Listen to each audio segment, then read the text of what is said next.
Hi. Hi, Chiang. Hello, Bobby. Don't hide. Hi, Baldwin. So, Oh, wait. Can I? Oh, okay. Good. Okay. Welcome. Please come to our live. Please share. Welcome. If you're here, please come in. Say hi. 24 per 27. Hi, Ronald.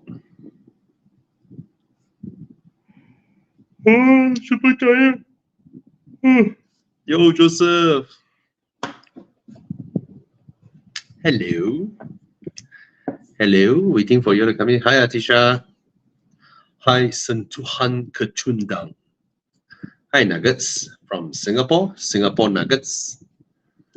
Hi, Yudesh. Hi, Beyond. Hi, Gopal. Hi, Denotes. Taiko Gopal. Hi, Simon Chu.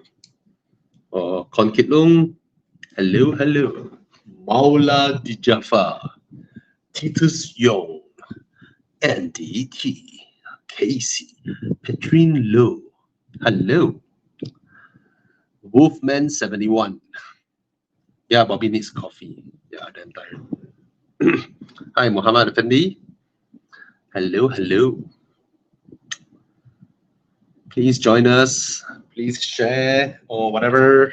Or yeah. Nowadays you all can't share this on Facebook anyway. Facebook is like, oh, it's alive. Let's throttle it down so that nobody watches the live. That's what Facebook is doing to lives. And the reasons only being, Facebook doesn't want people to watch lives because they can't run their ads. Good evening, XTR Jackson. Guai Lu or GW Lu. Ki Sing Chong. Hello. Finally, a Chi Yang exclusive episode. Yeah, Chi Yang, you should answer. Lee Chi Kun. Hey, hello. Wow. David Lim. Hi, Bobby. G30 or G60? What is G60? New 5 Series? yes, the new i5. Oh, petrol version. Well, David, even though I personally really love the G30 and I don't like the looks of the G60, but the G60 is like, it's like one segment up. The size, the car is absolutely massive, a bit too big to my liking, to be honest. But I see the merits. You are technically buying a 7 Series short wheelbase in a way, right? The interior is like the new generation i7 interior. Oh, for those who have watched my G20 facelift video, my i7 video, where I get very frustrated with the screen. Yes, the UI, in my opinion, the UI is still shit. But oh, and another thing before I went to the but, new generation BMW iDrive has made me how do I think about it? How do I word it? Okay, whenever you think of doing something in your car, the best system is the kind of system where you can intuitively, immediately know where to go and to do what, right?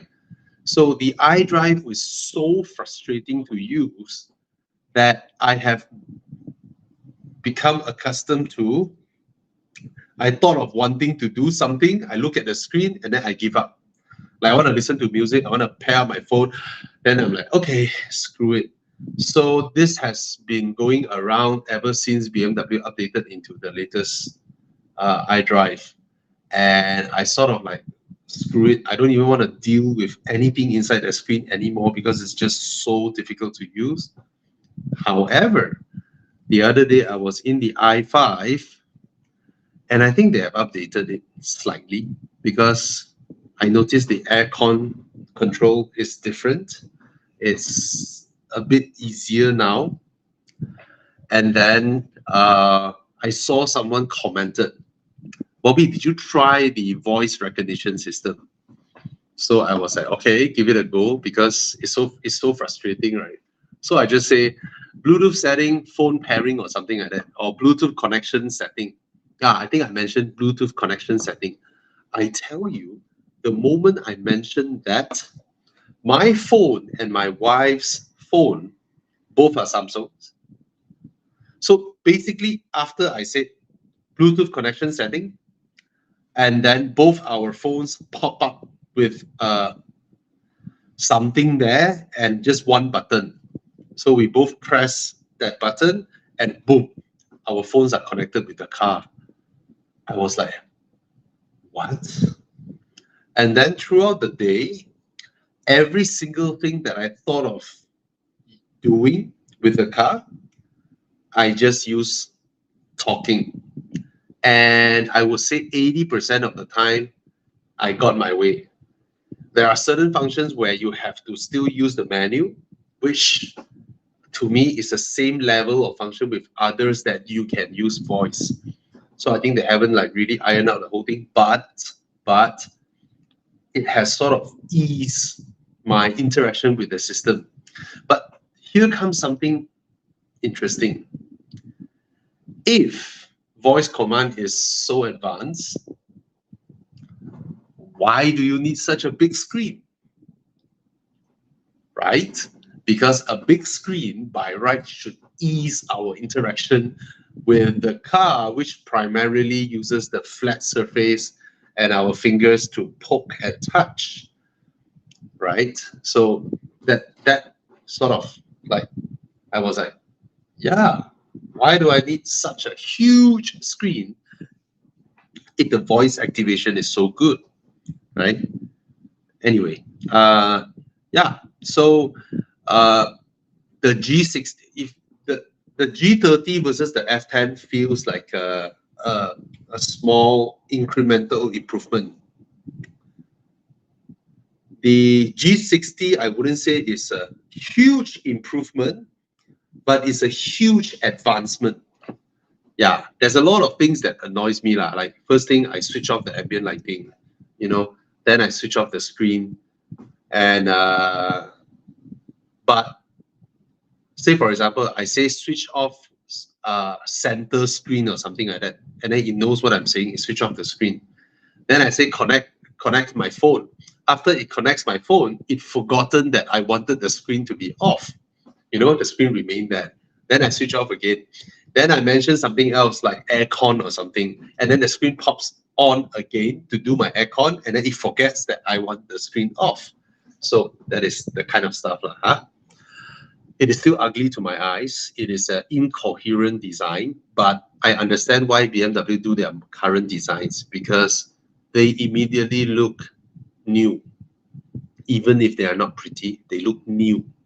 They are so different. They look new. Yeah, but it's a colossal of a car. So if you buy the G60, you get a lot of toys to play with. Yeah, okay. Okay, I guess we start. Thana probably needs some time. Thomas won't be coming in. Thomas is in India now. He has business in India, so he flies there very often. And Chiang got question. Makan belum? Why you simply press a question, Bobby? I thought it's the Q&A. No. Makan, sudah makan. Oh, okay, sudah makan. Okay. Anyway, between Toyota Vios and Honda City, which would you choose to drive from Malaysia to Bangkok and why? Wow.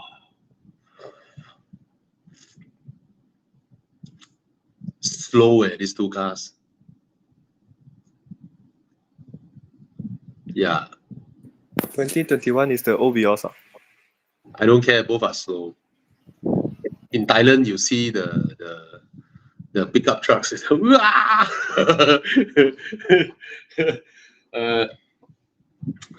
two, I will sell them and buy a Suzuki Swift. Okay lah. I mean, to be honest, the City is more comfortable. I think the Vios handles slightly sharper, but that's about it. Both cars has a lot of room. Both cars are fantastic value for what they are. Actually, to be honest, if for youngsters now, you guys may not have driven the old first generation, 2003 Vios and City. I mean, that's not the first generation City, but in modern Honda City speak, that is the first gen, right? Oh, they handle like crap back then. Okay, so for them now, they really handle really well already. Yeah. That generation, yeah, the generation where the Honda City CVT keeps blowing up, and the Vios is still a good-looking car. Okay. Okay. Oh. Okay. Yeah. Air suspension. Air suspension. Don't simply go to those people who don't know how to fix but claim they know how to fix. Anyway, the coil suspension brand that I use is a brand that I have never heard of until being recommended by my workshop boss, Prestige. Chiang, you showed the picture just now?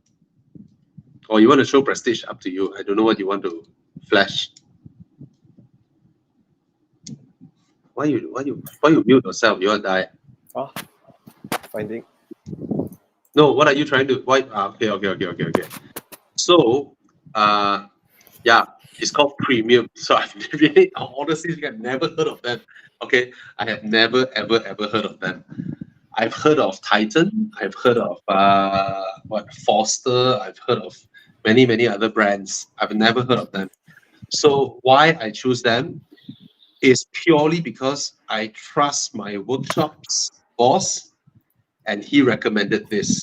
And I know him. He's not someone who he's not a 100% business guy. He's a genuine, honest, trustworthy guy. That's my observation, and it still is true until today. I'm the boss of Prestige. For me, the business can be very big, 5-6 outlets. It can open up to 50, and there will be times where they hire some people. Those people that they hire.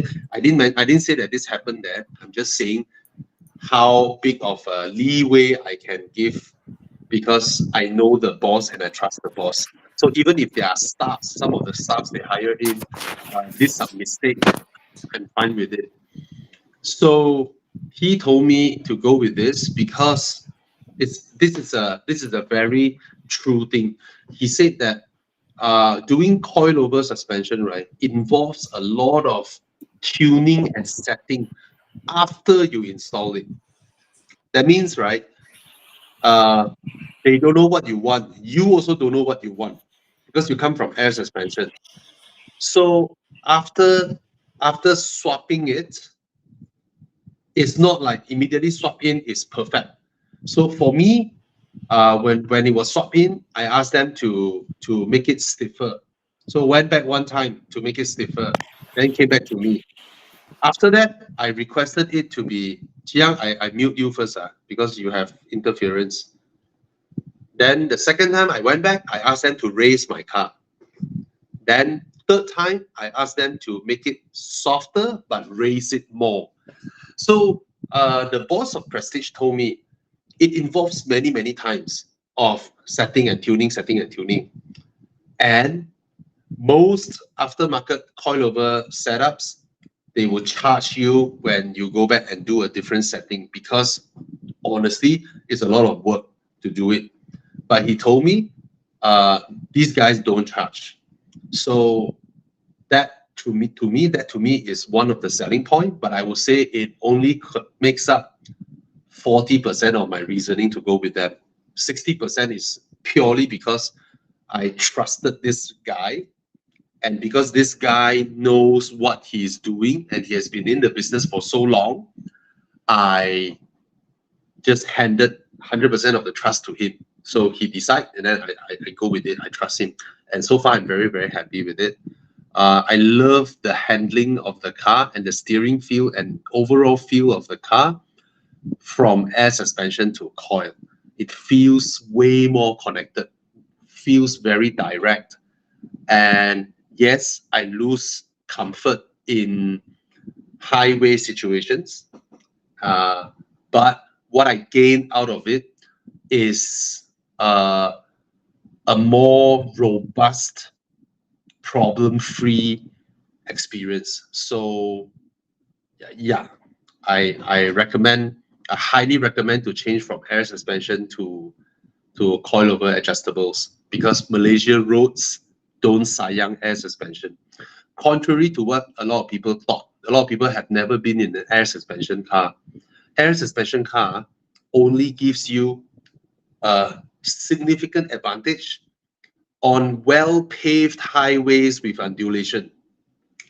Air suspension cannot deal with bad roads, small potholes, small speed bumps, expansion joints.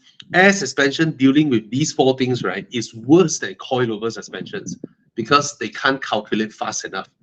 They go like dum dum dum dum, you know, compared to a great suspension like Volkswagen Passat, BMW G30. These are like magic, freaking magic carbon suspension. You know, they did it so well. So yeah, that's my 2 cents. No, 2 ringgit already. I talk so much. Sorry, Okay. Like what's next? Fuyo, I like this one. 991 Carrera S or AMG GT. You know lah, Carrera S is everywhere.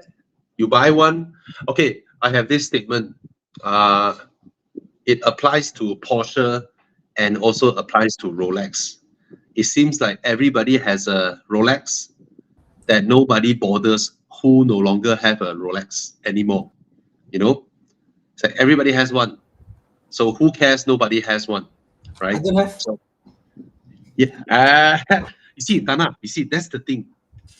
If I do not know you, I look at you, I swear to God you have a Rolex. I thought about having a Rolex, and it does intrigue me have Rolex lah. But yeah, you can easily afford one. And right? then I got a Speedmaster in my cabinet. Yeah. I never use it. I got a what is the thing? Yeah, it's just there lah. I don't wear it. Do you know, right, Thana? There was a Rolex that was offered to me, let's say about 8 or 9 years ago lah. The dealer offered me 19,000. It's my favorite Rolex. It's the Milgauss. It is the Rolex Milgauss. Yeah. That's the only Rolex I like. Okay, the rest I don't like. So I like the Milgauss, and I was offered to buy one at 19,000. So I was like, no lah, you know, I got Casio lah, no need lah. Then now the watch is worth 40,000-50,000. Yeah. I like Rolex. 70. Okay lah, 50. I like Rolex. In black. Yeah. Because of James Bond. So growing up, James Bond was my thing. My dad. We both there together, watched the James Bond, the car, and all that stuff. So the watch was then for me interesting. But that's I like the Milgauss because 90% of people who buy Rolex wouldn't know what is it. Because most of them just buy the normal sport models. You know, they are not watch enthusiasts. Yep. They don't even know how to pronounce Alange or you know, Vacheron, Constantin, and what a shit they know. They just want a Rolex. You know, they buy the sport model, and they are like, what Milgauss? What is it? Yeah. Anyway, okay. Have we answered him? We haven't answered him. Which one to go for? Which one will Thana go for? I would go for a GT. Okay. Yeah. 991 Carrera S is 3.8, which means it's quite slow.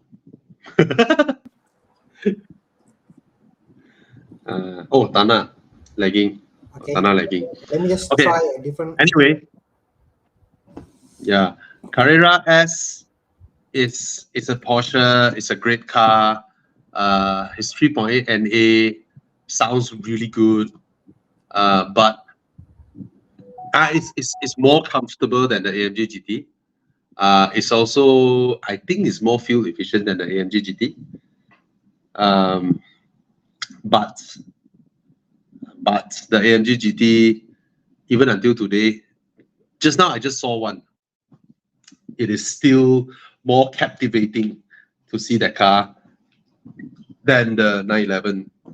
But the interior build of AMG GT is crap compared to 911.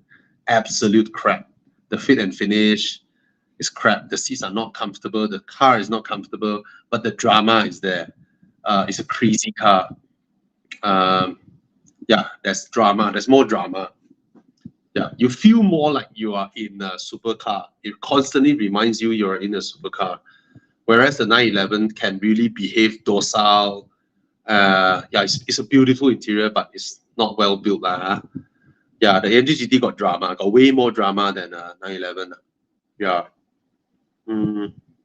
Yeah, so if you want for daily, then the 911 is a better daily. But if you want supercar drama, the AMG gives you more. That engine, oh, the power, the sound, fantastic. Okay. Oh, Bao from Singapore. Hi, Bao. Hello, Bao. Bao is like me, repeat S owner. Okay. Thana is gone. Chiang. Okay, this one. 5 Series.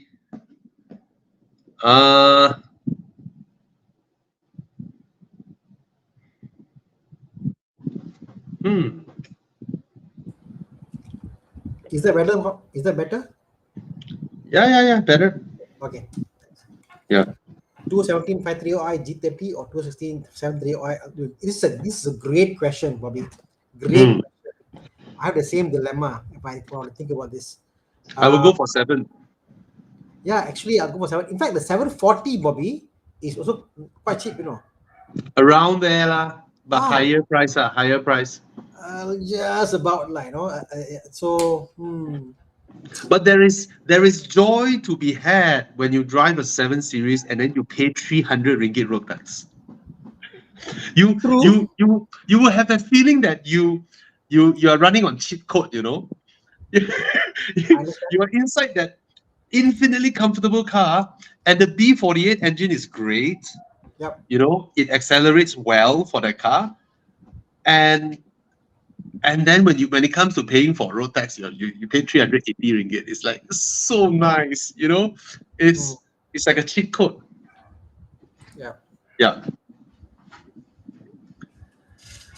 But if you can find a 740 Li, of course, it's a much nicer engine, more power and all that, And come on, pay more road tax. Yeah.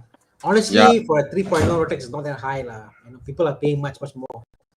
Yeah, 2,100. Oh, look at it, so nice. Yeah. So nice. I honestly, okay, the 740. What? Yeah. Was it like 900K brand new, Bobby? No. This generation, this generation, the LE is 600K. The 40, I think should be 800. Should be there. It's crazy. It's like 800 plus thousand ringgit, you know, brand new. It's not, bro. It's not crazy. When I started my career in testing cars, right? The F01, the F01 for the lowest spec 3-liter NA is 900 something thousand. The turbo is 1.1 million. I can accept the F01, but come to the Mercedes S-Class, I just look at the car now like, oh shit, I can't imagine paying the price. Sorry. Yeah. Okay, it's 800K for the 748i. Is it? Yeah. 800K. Yeah. So, to be honest, the comfort of this car is great. The interior quality, especially the rear seats. I prefer this interior over the new i7 interior, even though the i7 is so comfortable.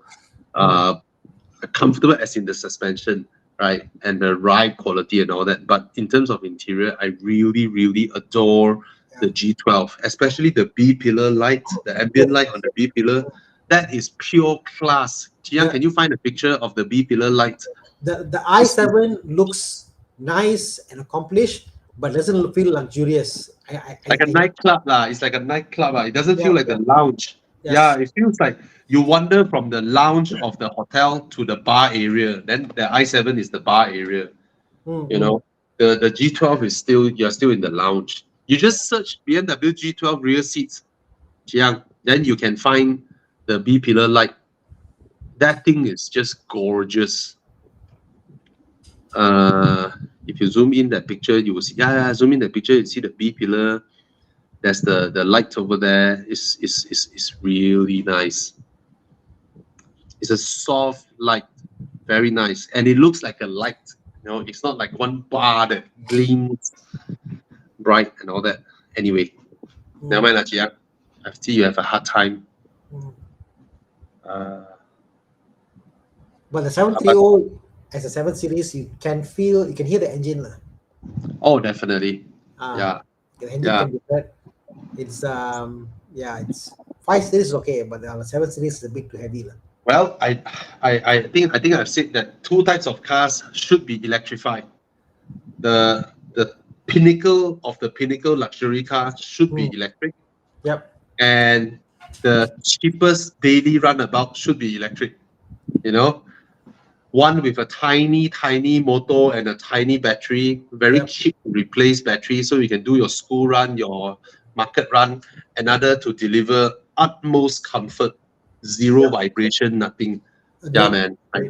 Yeah. It's like the i7. Yeah. Shows that this is the future. This is how makes sense.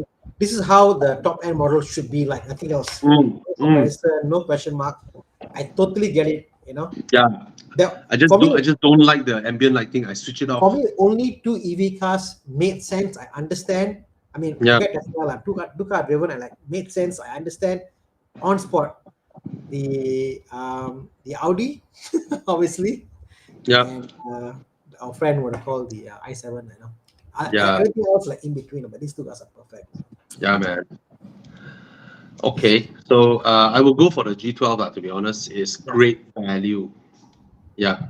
I wonder how much longer is is there a G12 non-long wheelbase in Malaysia? I think there is, but come on, you want the long wheelbase, right? Yeah, the short wheelbase will be like the size of the current i5 lah. The i5 is huge, way. Huge. Yeah. Okay. Come on.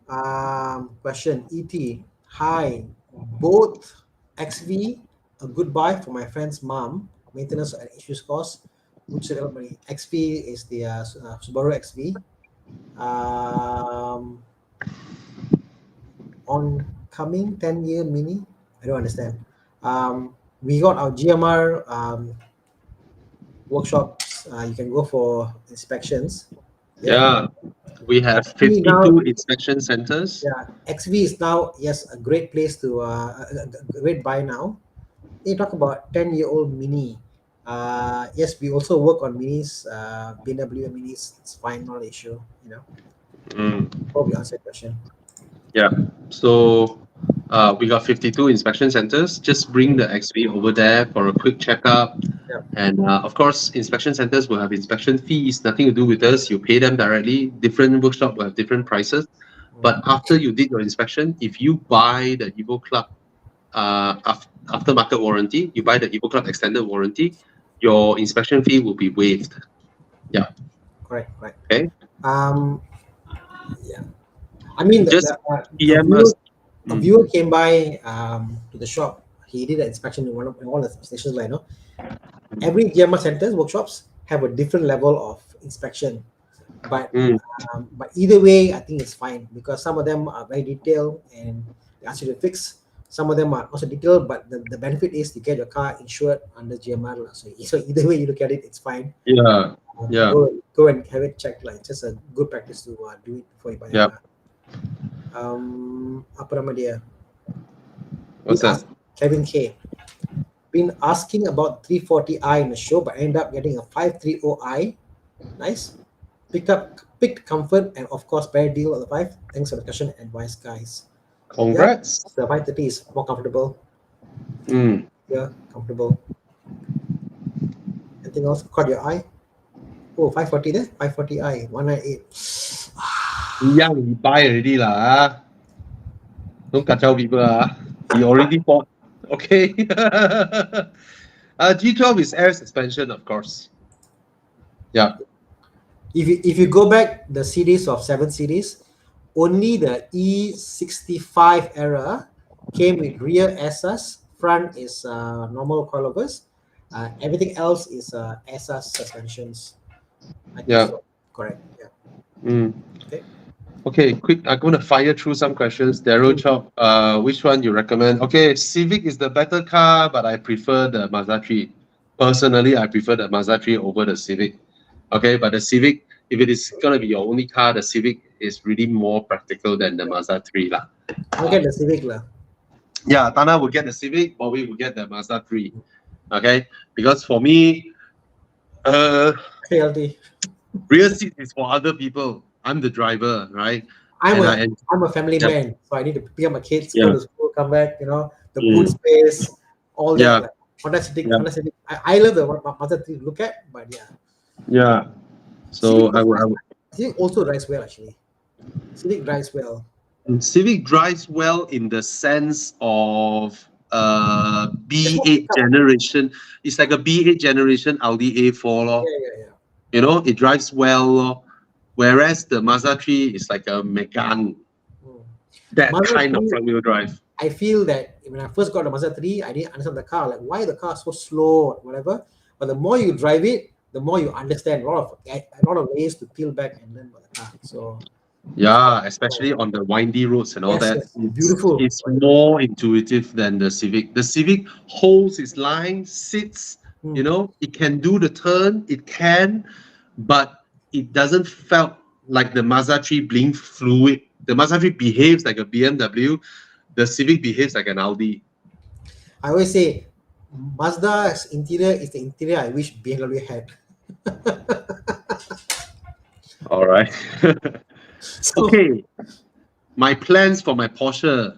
Okay, before going to me, I think I saw someone intending to sell their Porsche. Yes, my Porsche is going to be up for sale very soon. Maybe in a week's time. I'm just doing up everything like perfect. Yeah, the cheapest manual Porsche in Malaysia. How's that, Bobby? Cheapest Porsche manual in Malaysia, and that's a lot because it's very engaging. It's very visceral. The exhaust has been done out. On paper, it's manual. Yeah, I mean it's on paper. It doesn't say what. It doesn't say on paper.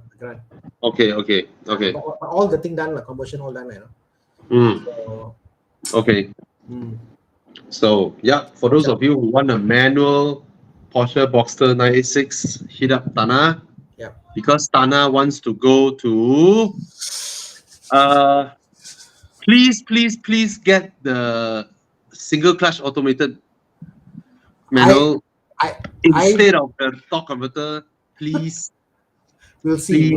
We'll see what we can get. You know. You see, this car was originally designed to have the transmission at the back. Yeah.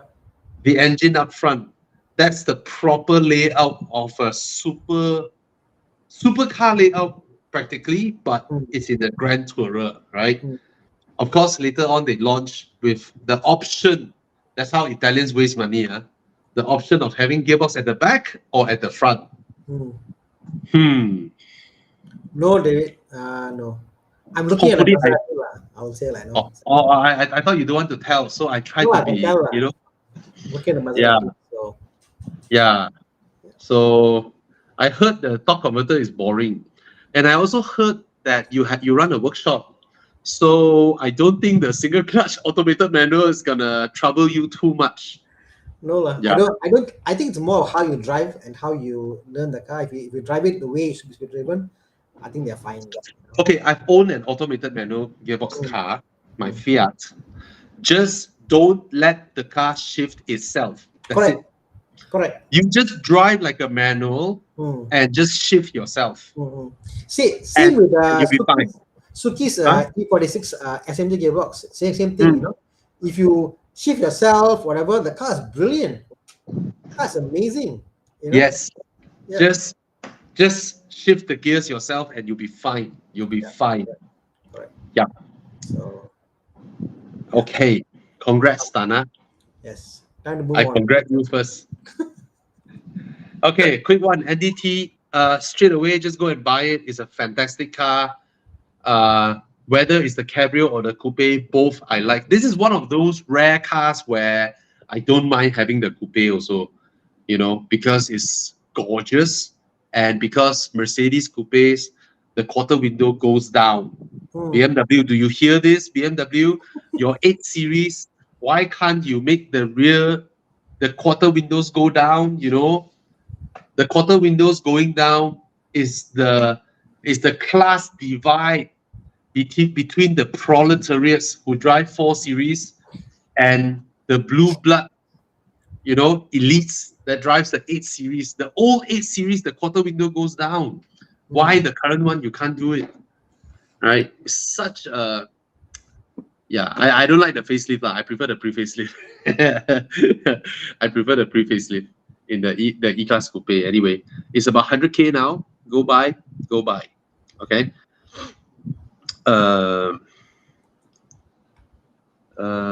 What else? This one. Oh, I did just now. I Singapore. forgot to just to top up. Just now, the guy asked me what's my plan with the Porsche. The Porsche came back from Enduro. I sent it straight to my workshop, Prestige, and let them take their time with it. So I didn't ask. I couldn't really be bothered because I have enough cars to drive. But I hope it's coming back soon. And looking forward to drive the car a little bit faster. Sorry. So question here, Singapore friend, he has a 215 Subaru Outback and wants to get F10 523 or 2.5. Yep. NA. 523i is the 2.5 NA. NA, yeah. But he's Singaporean. That's the problem. Okay, lah. You know, Singapore cars are always. It's the same engine that's in my E90, which is fantastic. I love it. But F10 is heavier, obviously. Same engine as my car, lah. But okay, the gearbox is bulletproof. The engine is not. I wouldn't say it's not bulletproof, lah. Engine is actually quite okay. The N46 2.0 is horrible. The 2.0 is horrible. Don't ever get it. Every 2.0 I've seen is leaking. The 2.5, only the valve cover, a bit here, a bit there, but nothing over the board, lah, Bobby. Seriously, lah. Yeah, but like I said, I mean, you can use, but it will leak. It will. Oh yeah, valve cover every 2 years, BMW will leak. That's about it. Valve cover, lah. How much, lah? You know, nothing much, one. Less than 1K. The job finished. Yeah. So Malaysians, look, hey, Chiang, why you take out the thing? Just now the listing, the Malaysians, Chiang, show the price.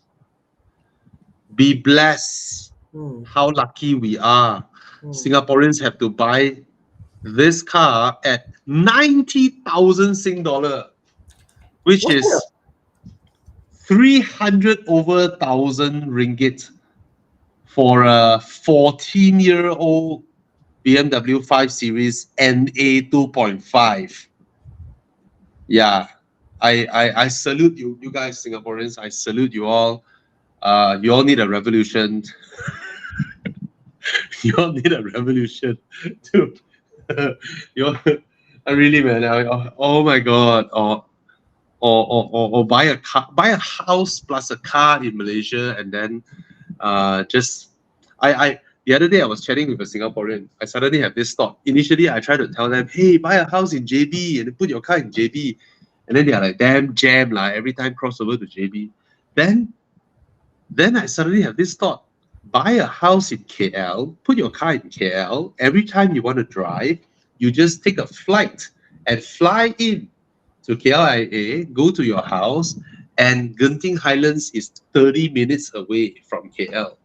And then you can always do your road trips around Malaysia. No, Thailand is more fun. Huh? Go Thailand, right? Oh, I already have a house in Ipoh. Don't mind putting one car in Ipoh. Exactly. That's how you become a proper Singaporean. All right? Earn money in Singapore, come to Ipoh and become king. Okay? Enjoy life in Malaysia. Yeah, that's the right way. Buy a house in Malaysia, buy a car in Malaysia. You own it forever. Someone probably messaging me on my phone. Hey, I heard you're selling your Boxster. How much? See, that's Haven't how even advertised yet. amazing. That's how amazing Horizon is. Okay. Oh my god. Oh my god, 120,000 Sing dollar. Oh! If only our Malaysia army is as powerful as your Singapore army, then we all will go in and save you all. Okay. Unfortunately, our army is not as powerful as Singapore army. We can't help you, right? So kesian weh. Kesian weh. Okay. Hi, Bobby. It's been a while since I see your Aston. Oh, okay. Yeah, my car is due for service. Yeah. I've been driving the Aston, but over the past 1 year, like Genting drives, I never bothered to switch on my camera anymore. Sometimes I felt I got not much to say. I run out of words to say. Yeah.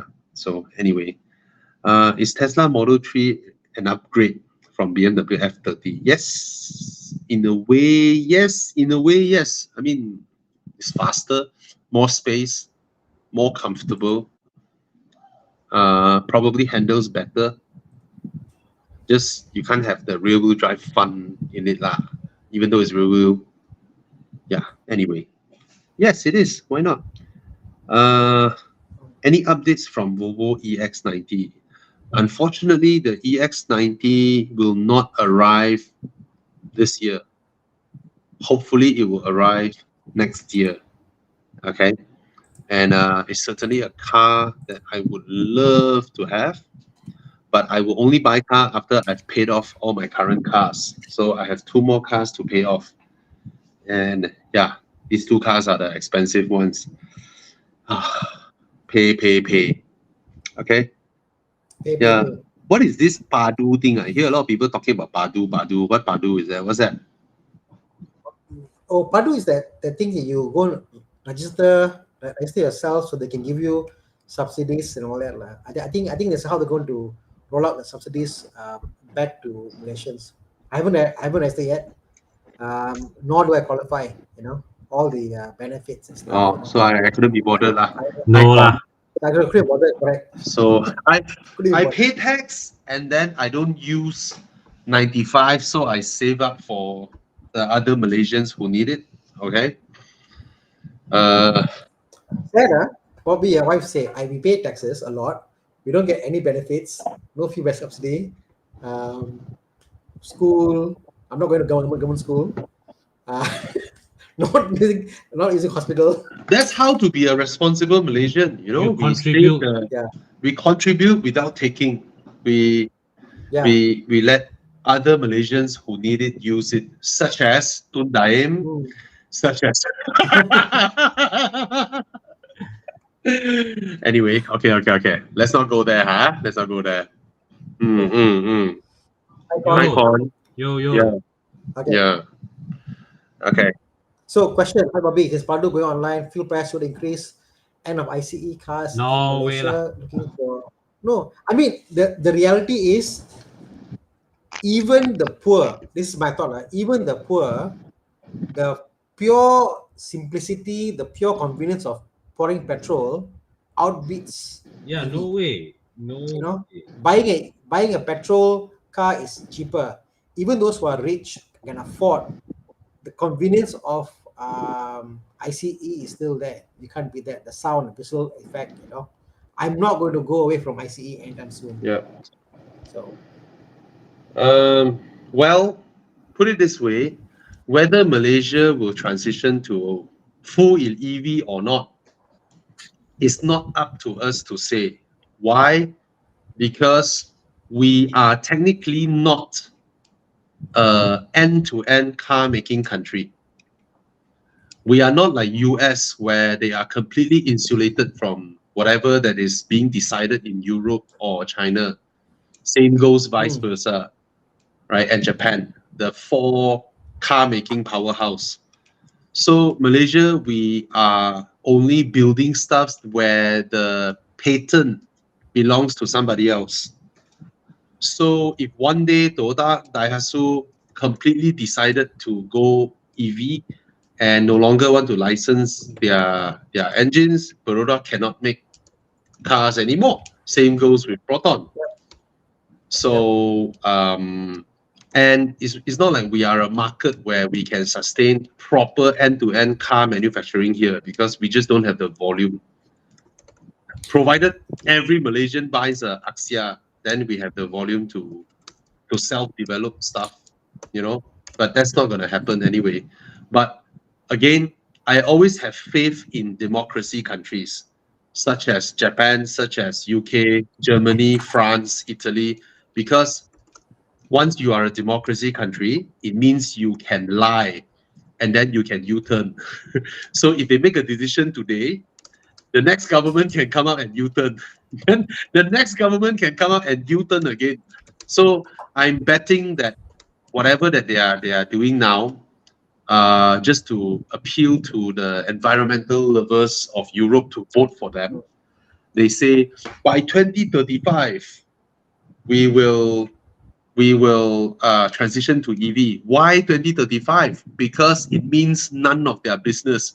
By the time their party has already maybe lost the election or changed to another group of people, it's other people's problem by then. Yes. That's yes. why they set 2035. So it's easier to make a promise yeah, that you can't, they can. that can't be kept because of not my problem. It's external forces. Yeah, they can U-turn anytime. So I'm not worried with that future lah. I'm not worried with that. I believe both will coexist. Okay, both will coexist. Okay, this one just a quick one. Yeah, I encourage people to try Astons, especially the older Astons, the 4.7, whatever, and all that. Those that makes beautiful sounds. When I was doing my own research, I was told by foreign people, be it UK or US, that the 2 supercar brands that you can drive daily is Porsche and Aston. They don't really catch out. And I've had mine now for 4 years. I can vouch for that. It barely catch out. Only the last round where we were trying to find out what went wrong, eventually the engine was misfiring. Then we found out then only it's a small problem. It's the catalytic converters lining wearing off, and then the ceramics went to my valve and get stuck there, causes the misfire. After we clean them up, the car has been perfect. Never, it doesn't annoy me. No kacau. So you can go ahead if you're interested with the V8 Vantage Roadster. Now, when buying a used car, you'll be talking about inspection and all that, right? So today we have something interesting where our good colleague HP, you're live. HP! Hello. That HP wants to share with us. This is pretty interesting because when you inspect a car, you can see the suspension, the arms, blah blah, and all that. You know, you can take out the engine oil and then roughly see a little bit here and there, see the brakes and all that. But what HP, whose speaker is having? Oh, HP is having major lag. Anyway, never mind. I can help do this. So there is something out there in the market now. It was brought in from Germany. All they need is you take a drop. Let's say you were eyeing 10 used cars, right?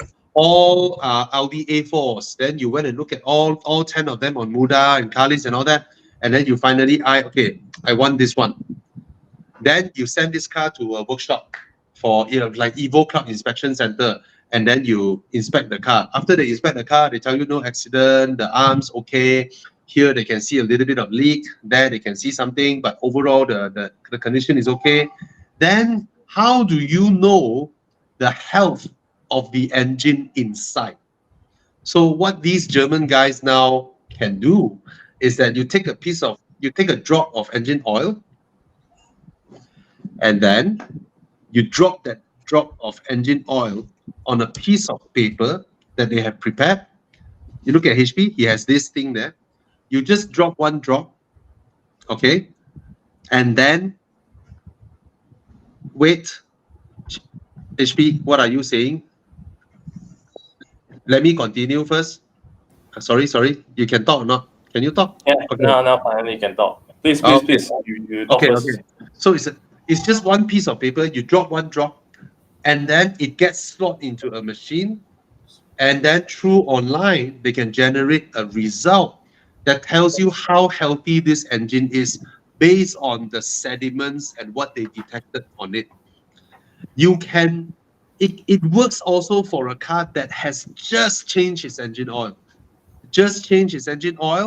Run, you take one drop, it works as well. It's consistent.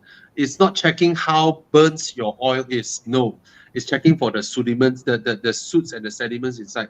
So how do you do this thing? Very simple. You just go to Shopee.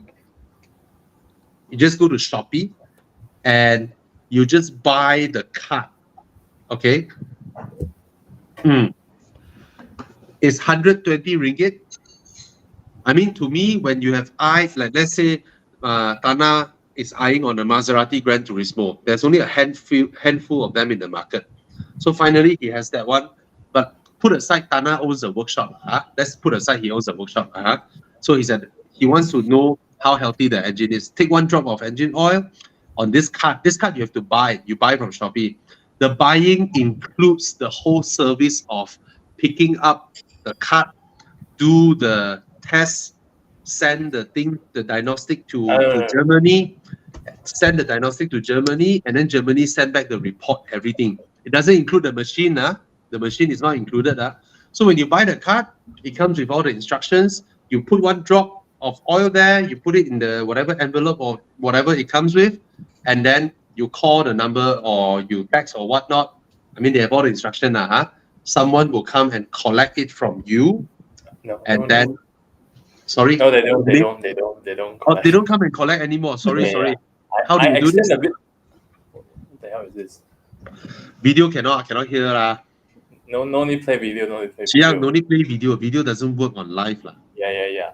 So quick run through Basically, you bought this, then you just simply take the cover off, drip it, wait for like 4 hours curation period.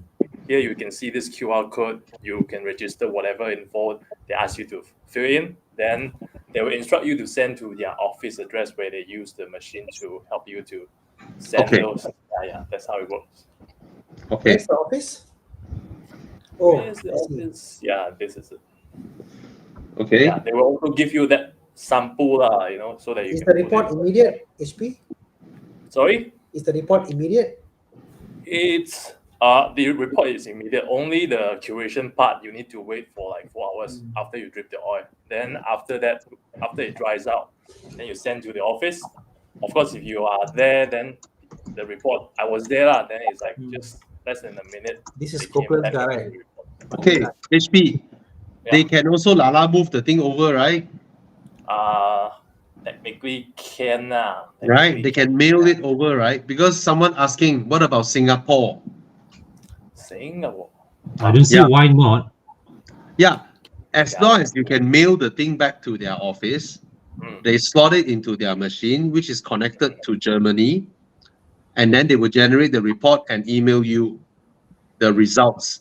The results will tell you how healthy the engine is, the condition is. And then they will explain, they will even explain what they detected inside. Down below, triangle down below, there's a summary to summarize everything. Is there also like a time frame, like after you drip that oil on the card, you must get the thing scanned before a certain time, like 1 day, 2 days? It will tell, because when you fill up this thing, you need to like put the time also when you drip the thing, so they can. Oh, so Yeah. okay. Yeah. So this That's is quite the- interesting. How Yeah. do they search for this on Shopee, HP? How to search for this on Shopee? We have the link on our comment section, or you can just simply, just type auto checkup. Okay, motor checkup test strip card. Okay. Yeah. So guys, for those of you who are looking at used cars, I really think that you have one of these cards with you. It's a fantastic safety net. Basically, you can do your inspection, your PPI inspection, but you cannot expect your 180 ringgit inspection to ask the workshop to open up the engine and actually look at how healthy, whether there are, other stuffs inside. So this is a good way for you to again safeguard. Yeah, it's additional cost, but I think when it comes to buying a car that has a healthy engine and a car that doesn't have a healthy engine, 100 ringgit is nothing lah. And it's very easy for dealers to send a car to ask Con to do a deep clean of whatever it is, the engine bay, everything, and then the car looks spanking beautiful there, you know, and then it masks a lot of problems, because most of the time when we look at oil leak, we are merely looking at stains of oil leak. Yeah. Right? If it is cleansed off nicely, okay, not easy. And I have another example. Everybody says when you buy recon cars, buy those from Japan. They are generally better condition. So a friend of mine earlier on last year was looking at a Porsche 992 convertible from Japan. The car looks fantastic. Everything looks okay, and until they found out the car, interestingly, a convertible, was used as a track car in Japan. Wow. It's like wet. Every mileage there was wet on the track, not on the seat. Wow. It's thoroughly wet. Okay, that car. So yeah, 100 ringgit to help you safeguard is honestly worth it. So buy one with you, keep it with you. Okay, HP want to say something? Just add on. Not just engine oil. It can also check your brake fluids, transmission fluids, or even your steering. Yeah, this stuff. But that requires a separate card. Yes, correct. Right.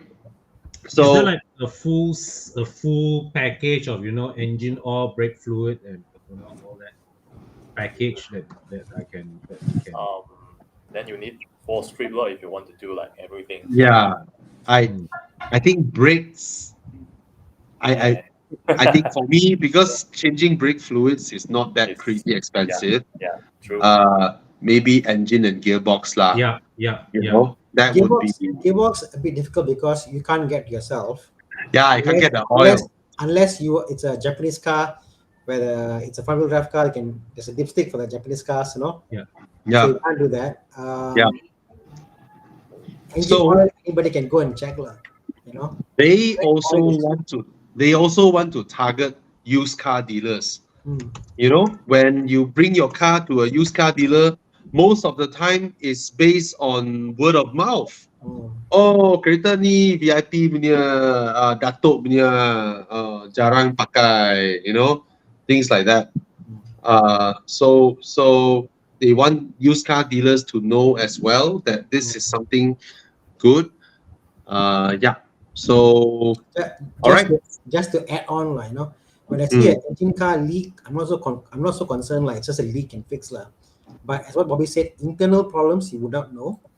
Even a good workshop, if you go to the car is basically serviced, the engine will look clean. You will never know. You'll never know what's wrong. So these kind of tests are good because it tells you there's a blow by, then you see what there is sediments in the engine oil. If let's say your head gasket is failing slowly, the water is leaking, and it tells you water content is there, which again workshops can't tell you because water in your engine oil is a matter of how fast it's burning versus how fast it's keeping. So this test kind of tells you if there is something going to happen, you know. So earlier was good, you know. So again, even if your car is old, your own car, I don't mind doing this test right now every 1 or 2 years, you know. So yeah, Yeah. try it out. Looks Yeah. good. Yeah. All right. So thank you, HP, for bringing Okay. us this special info. Okay. So buy Thank one just to protect yourself when you go and check out your dream used car. Okay. You will never know. You never know. Okay. Thank you, Thank you. HP. Thank you. Thank you. Thank you. You can stay if you want to. But I know you're busy, so you can go off and yeah. Mm. See you, bro. See you, See bro. Yeah. Okay. Looking to replace my Arteon. I'm into property business for daily use. I'm using a Yaris. I plan to replace my outgoing car with a Cayman 2.5S. CLA 45, Carrera S. Max budget is 600K. I got I a like question, Sean. budget. Your Arteon is which Arteon? Regardless what all the other cars that he's changing is he's going sports car. Yeah. Okay, based on your budget, the first car I will rule out is the CLA 45. Okay. I wouldn't take a Cayman. Yeah. So that's left with one option only, 911 Mm. Carrera S. Mm. Your budget comes in at a very good time because the 992 prices are dropping. Yeah. Wait, HP is still here. HP, you plan to join in one, is it? No. Okay. Cayman is Anyway. an enthusiast car, but if you're into business and you go out, but Carrera is a proper car. You go out, park in the lobby of a hotel. You just Yeah. there is something magnificent about the Carrera, you know. So what else can he get with 600K budget? It's the Sean. Let's see. Let's go brands lah. 600K, he can get A lot good of stuff. One. A lot of good Lot of stuff. Okay, you can get AMG GT. Can Can get nice. He's using the Arteon 4 Motion early batch in yellow. Wow. can also potentially find DB11 cannot lah. DB11 above lah. But I guess these cars that you're looking at is with loan, cars with loan. Yeah, DB11 with loan lah. Ah, With loan.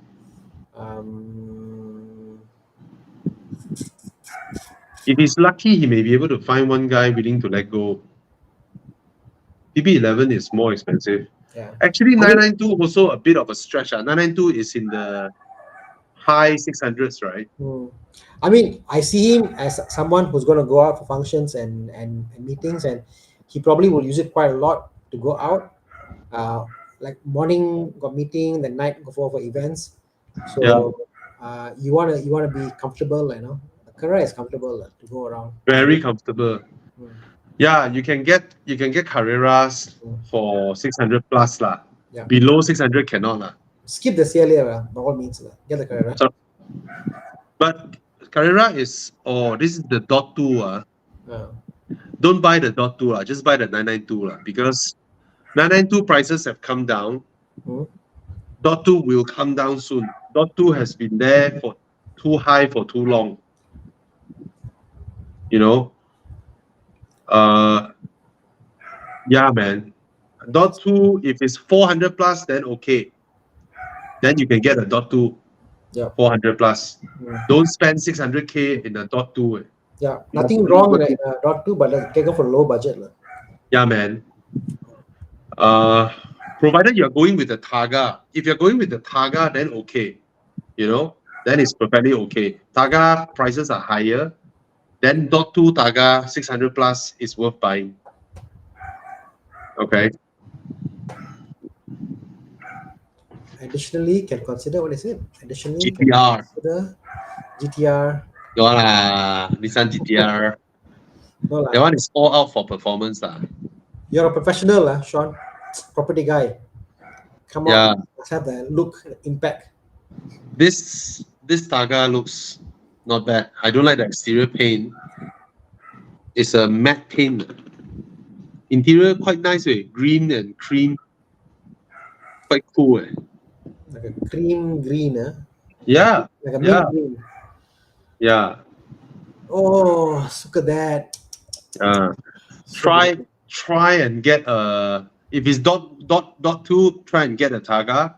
If not, you wait for a while, squeeze another 50K out, you can get a 992. All right? Get a 992. M5 Continental GT. Continental GT. You gotta lose a lot of money, but it's a fantastic car. Oh, LC500. Yeah, Eugene. LC500 is a great buy as well. It doesn't have the drama of all the other cars that you listed, but it makes better sound, it's more comfortable, low maintenance, just as majestic. Thana, Yes. would you regular 911.2 or, oh no, not dot two, just a 991 or LC500? Daily, Yeah, Daily is 991.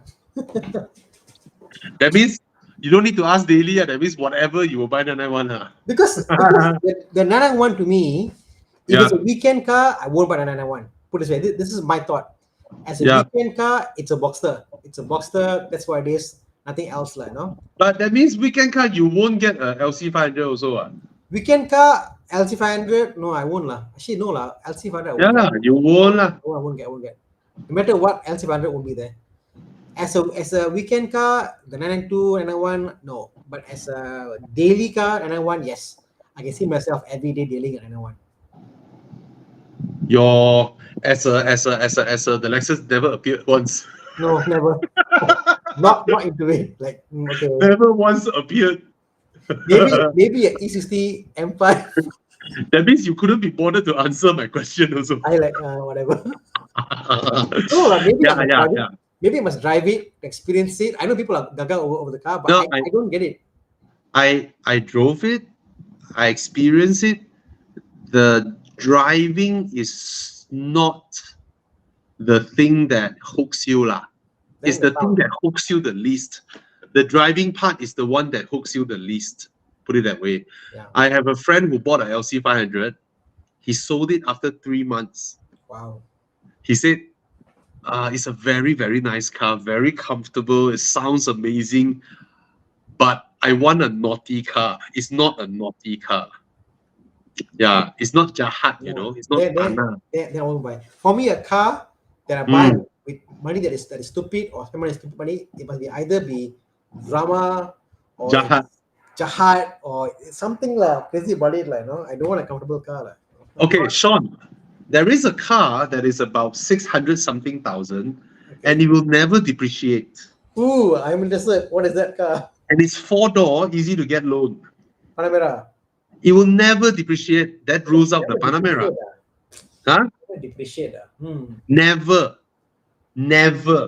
depreciate. Wow. It will never depreciate. It will forever be 600 plus. Give me a clue. What year?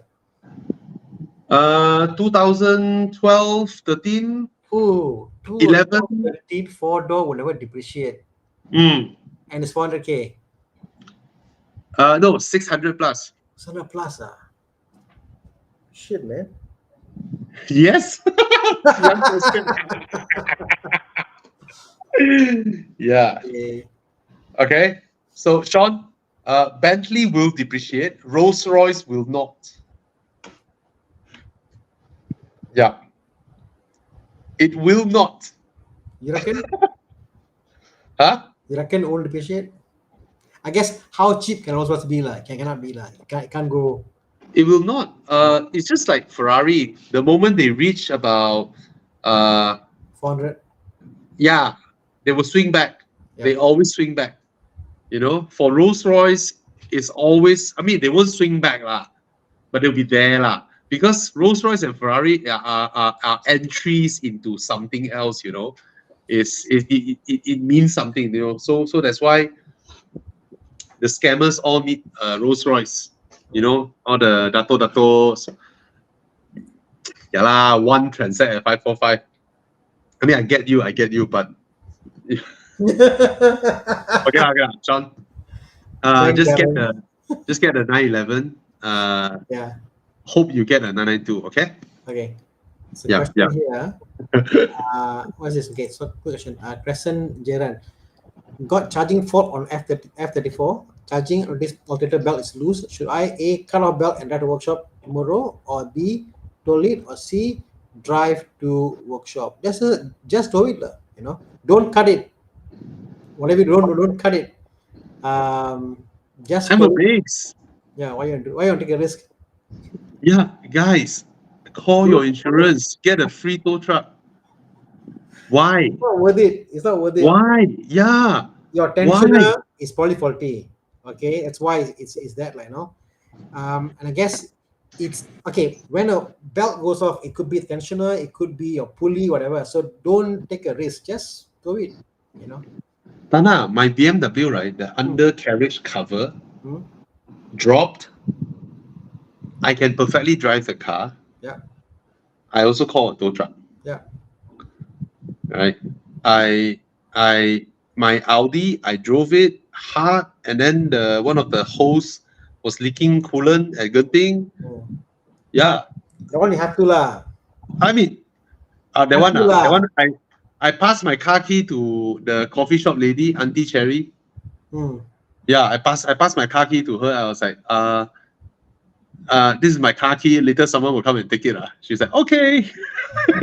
Then I go have dim sum with Thomas, and then my workshop helped me arrange tow truck, go Genting and bring my car down. Take cover. If let's say a bolt came off, I also will tow it, because you know why? To change the cover will cost you $500, $400. Towing is $300 plus. Why take a chance? Pointless. Oh no, I changed the cover also. Because you know, BMW, they use the kind of corrugated material with water and all that, and then it starts chipping off the sides with so the bolt is there, the thing dropped. You know? So Ryan Duckett, how to get a classic Porsche and affordable road prices? If a classic Porsche is cheap, the car has problems. Simple as that. And then I've driven enough old Porsches that look great and drive it, the car is horrible, to know that, you know, you pay for what you get. You know, Porsche guys know that you get, you know. The problem now is even people with a non-running classic Porsche know they have a classic Porsche. They will ask for crazy money. You're better off buying the good quality classic Porsche, save money, than buying a very poor quality Porsche. You can you easily that's generally not considered a classic Porsche yet. Generally, it's classic from Porsche. I know. That's not what people generally regard as 964 G series, F series. Okay. Yeah. I saw one. Okay, that's one. There's a Beetle out there for sale, converted into a Porsche 964 body. You can buy that very cheap, and then you can put a Subaru engine inside. Let's do it, bro. Let's do it. Buy it. Okay. Oh, Alex. Hi, Alex. Hi, Alex. We are so envious of you. You are still in Thailand, extending Evo Enduro 23 to 24. Yeah. My wife asked me, "You all got no work, still Evo Enduro."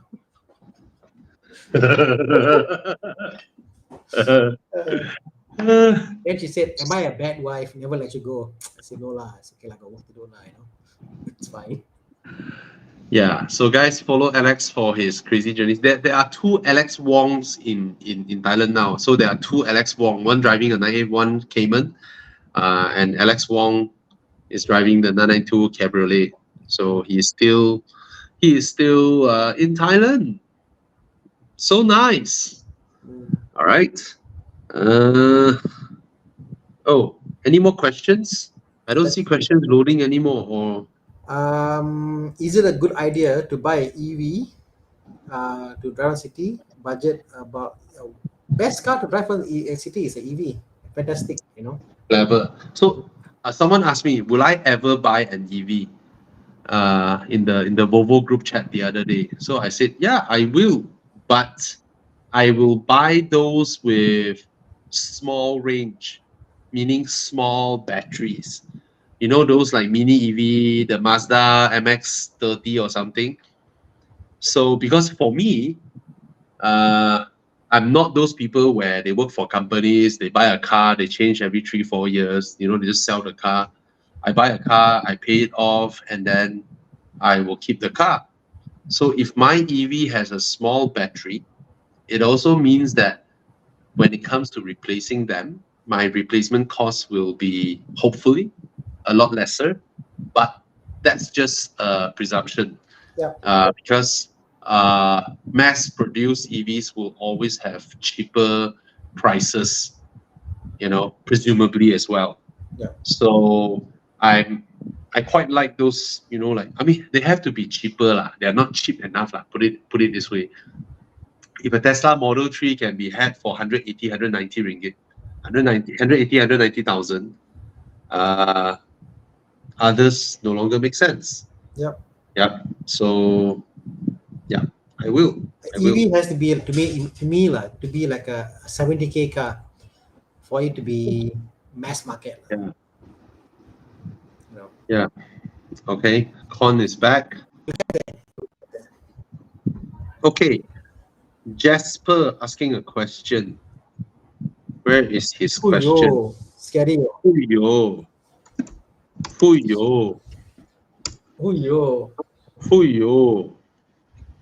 So it's suddenly very uncomfortable and harsh and sporty. I reckon the V8 Vantage is more comfortable.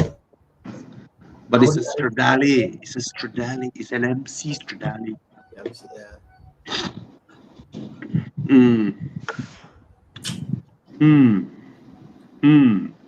I might be lured to the F-Type actually. Oh, Thana, 290,000. Really 2014? This one, Chiang. Yeah. Is it true 2014? Buy lo, Thana. What is 1 million ringgit off way, Thana. Cash. It's a 2014. No, you can take loan. It's 2014, bro. Yeah. Take loan. You drop in 100K, then you take a 200K loan. That's it. Okay. That's it. That's it. Yeah. And it's a 4.7, bro. 4.7. Only one 4.2 for sale in the market now. All are 4.7. No, I want the 4.7. Yeah, same here. I'll get 4.7. I want the sound. I want the 4-seater. Okay, I'll get the MC Stradale amongst all these. MC Stradale probably is 2-seater, right? No lah. The rear seat, I think they don't have, right? No. There's rear seat also. Oh. MC Stradale, you have the carbon bucket seats. Really loud exhaust. I saw one with no rear seat. That's why. Yeah. This car, funny, is still there. Sold already. Wait. This car is sold by a young man. I saw him near my petrol station the other day. Beautiful. Look at the rear seats. Continue. Can see behind. I was wrong. See? What the heck? I tell you what. What the heck? MC Stradale, Bobby. MC Stradale comes with a triple harness. So no rear seat. Gila, I'm getting into Maserati effects and features. Bro, that's like a GT3 spec, way. Yeah, it's like 100 kg lighter, Bobby. Okay, I'll get the Turismo Sport. Sorry, I'll get the Turismo Sport. I need the rear seats. The only reason that car is one of the best cars in the world is because of the rear seats. Yeah. Full-size adult rear seats. Exactly. In a car that just looks super proportionate. Beautiful. Absolutely beautiful with this car. Yep. Oh, so nice. So nice.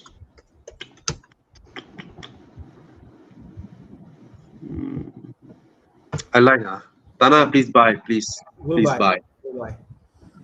Please be a responsible car guy in Malaysia. Okay? You don't buy, how do we enjoy the sound? Correct. Yeah. Please be responsible. Okay, Bal DPS asked me, what's an affordable first Porsche to get at affordable price? I own obviously the model that's always supposed to be the cheapest Porsche to get, the Boxster. If it's purely buying Cayennes, lor, Don't buy Cayennes lah. purely on purchasing price. No, Cayenne is great. 17,000. Cayenne is great if you can put money aside for the repairs and for maintenance, because every Cayenne I've seen requires work. Very few of them are perfect. Like the one that Dylan bought is fantastic, you know. Other than that, a lot of them requires work. But yeah, you know, Cayenne can be expensive, but they're wonderful, but requires work lah. But to me, it doesn't signify what is Porsche. Has to be a sports car lah for me. Technically, at 17K, that Cayenne is free. Yeah. Because your first service your first bill from the workshop would have been more than that. So you can consider, you can just imagine you got a Cayenne for free, and then you go and do your work to fix it up. But surprisingly, the Cayenne parts, because they are so big in China, quite cheap. Yeah. So 2 doors, then it will be a Porsche 986 Boxster. Yes. And Thana has one for sale. You're selling the yellow one? I'm selling my yellow one. Wow. Wow! Look at this. Alexander Andreas Tanotto. This year, he will ship his 488 Pista over to join Enduro. Oyo. We welcome you. Welcome you. Come over, salute. Drinks Pista. on me, Alexander Andreas Toronto, when you're here. Yeah. On me. So we'll have a Pista crossing the river on makeshift barge. But to be honest, I really think Pista is the most beautiful mid-engine Ferrari. The front, the rear, everything is just beautiful. The F8 Tributo front is not bad, but the rear is not near the Pista at all. The rear of the F8 Tributo. So the Pista is really the most beautiful mid-engine Ferrari. I love the rear way. Jiang, show the rear. The front also beautiful. The rear, damn good looking way. The back of the Pista. Then you look at the F8 Tributo, you're like, Jiang, rear, Jiang. Can't you just search 488 Pista rear? Then you get a full rear view. Still scrolling. Okay. Like. Yeah. It's very, very good looking. Yeah. Yeah, man. Very nice. Oh, nice angle. Yeah, it's a damn good looking car. When you compare directly the rear from the 458, 488 Pista, and then the F8, then you will see, wow, sweet. Wow, can't wait to meet you, Alexander Andreas Tanotto. Please bring your friends also. Yeah. Power. Okay, Anantila is asking about a Harrier GR. 150,000, buy. Yeah. 150K, buy. Tip, buy.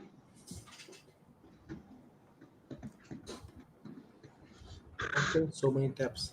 Okay, this one, 150 to 180K budget. He has a GLA and a CLK. Nice. Wow. Would you recommend me to trade 2 cars into one? If you have paid off them, why not? GLA and CLK. Mercedes. Have you paid off both? That would be the question. If you have paid off both, right, you got a good chunk of down payment. CLK confirm paid off lah. GLA 2017, CLK 209. GLA would be what? Budget 150 to 180K. I am thinking. I think he needs a BM in his life. He needs to buy and drive a BMW. Sedan 2018. No, bro. Mercedes people see BMW downstairs. Yeah. Okay. BMW for Mercedes people means downgrade. Because service not expensive enough. You have to understand Mercedes people. I mean, Con, does any Mercedes, Hmm? despite any AMG model, whatever, make you like, I want to buy that Mercedes? The one that comes closest is the E-Coupe lah, which they unfathomably discontinued it for the CLE. Okay. Oh, wow. This is not bad. But I think he needs like an E lah. He's got a GLA, he's got a CLK. I think he needs a little bit bigger, space-wise. How much is the E53? E53, I think quite expensive. Really, yeah. Still, Mercedes used car values are unnatural one. Yeah. Wow. Still so high price. Sorry, searching. GLC, he got a GLA called a GLC, yeah.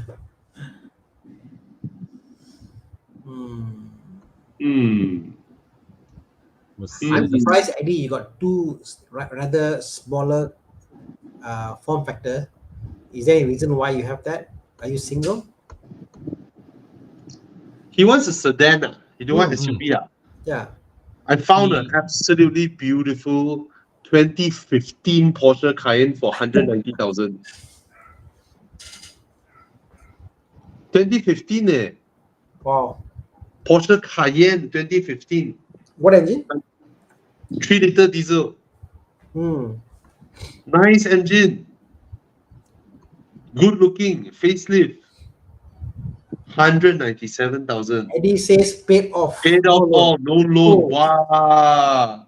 Then why 180K, bro? Buy a more expensive one. E43. Yeah. What's that? E43. Not bad. Not bad. Would you fancy a Panamera? Would you? The facelifted previous generation 3-liter turbo.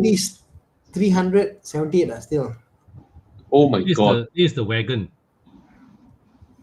Oh, wagon. The wagon.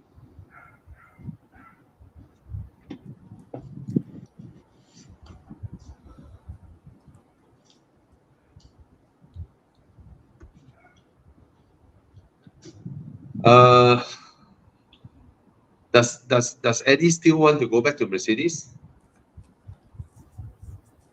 Yeah. Right? Yeah, you got two Mercedes. Yeah. Stuttgart. Time to change. It's time to go Porsche. Yeah. Both cars are paid off. Let's check the used value of both cars. 2017 GLA is how much? How much? I mean, let's guess how much we can sell. Already have a C-Class 205. 150K for a GLA 250. Let's say dealer take in 130K. Then what is the W209? What is that? Oh, he also got a W205. You see? Yo. Hardcore Mercedes. The 209 is the same model generation as the 211. This one. This car should be what price now? 50K? No, cheaper. It's way cheaper. 40, I think. 40K, 40K lah. Yeah. Oh, so Eddie wants to swap both cars for one, and then don't pay much. This one too high lah. If he's looking at something 180K, that means he sell off these two cars, he can swap one car back. You know. 45, 36, 45, 46, 43. That means if you are a serial Mercedes buyer, man. yeah, For your budget, would you like to try? I'm thinking of 5 Series frame lah. Huh? No, I'm thinking Panamera. The one with the less problem one, the 3-liter turbo one. Yeah, the one no kacau 3-liter turbo facelift. Yep. And I don't know, people don't like it. I like it.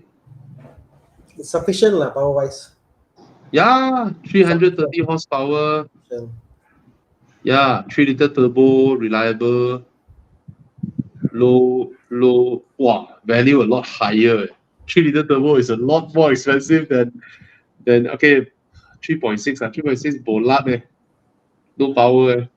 Oh, 3.6 is like, oh my god. Okay, the cheapest 3-liter turbo I found is 258k. Wow. Yeah, 258k. Yeah, that's the cheapest one that I can find. The ones below this is the 4.8. Yeah, or 3.6. 3.6 is cheap 3.6. 3.6 also no problem. Just that no power, high road tax. CLS 400, somebody suggested. What? Guys, current generation Panamera, 380k. Wait. What the heck? Current gen. Wow, shit. 2017. Wow. I will pay for this I will pay 100,000 more from the previous gen to current gen 100k more. Yeah, this one, yes, worth it. What the heck, man? It dropped so fast. 380k. Oh my god. Hey, imagine you are a dealer. You brought in some recon units. Wow, you bang balls, And then you haven't sell off. And then prices come down like that. No, this is current gen. Yeah, Mr. Eddie, you have so many Mercedes already. Why don't you go for this one? You sell off both your cars, you have like 180k down payment, and then you pay a 200k loan, and then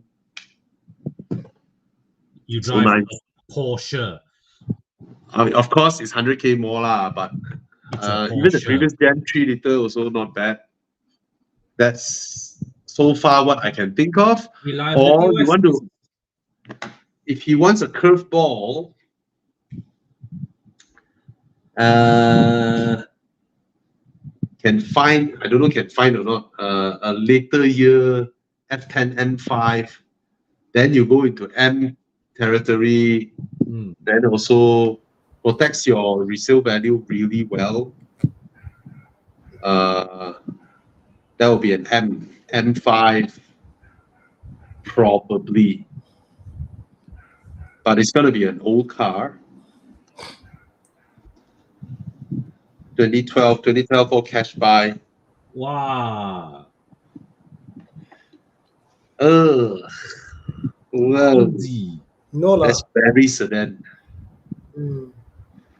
Okay, 2014, 200-ish. 2012, 183. Yeah.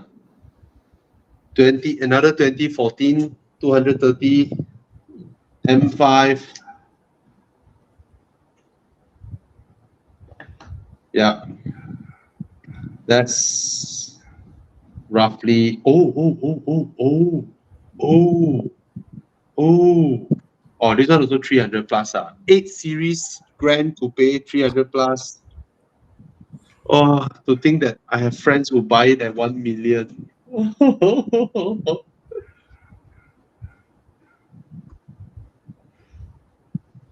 Yeah. Okay. So you have the 8 Series, you have the Panamera, you can go M. Not sure if we help you. Okay. Can you afford 200 and no lah.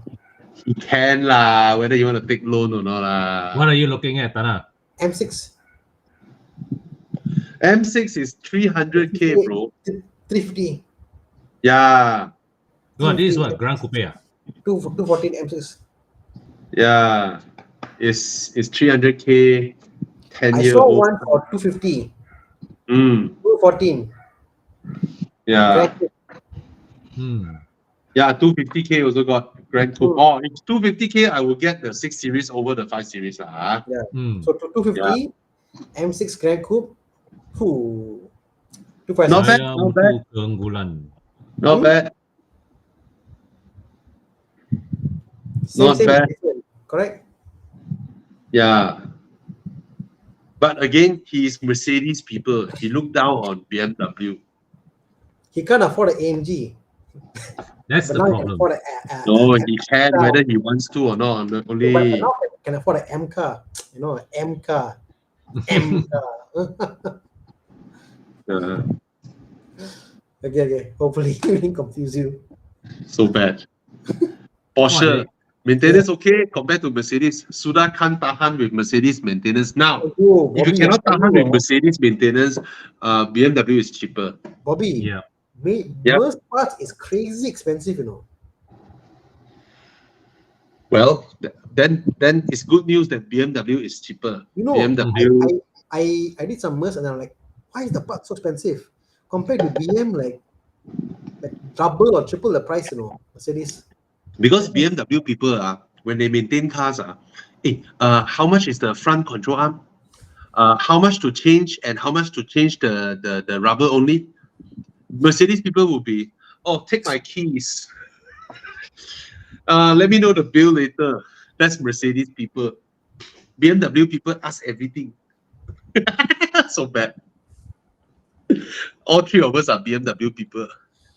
I would love to own a BMW, Mercedes, but I don't find the urge. The current crop. That's the thing. The anything below original selling price that is below 600K, Mercedes don't respect us. You need to work harder to get the true me. You know? Yeah. So S-Class Coupe is the one that I felt Mercedes actually put in effort. Yeah. Yeah.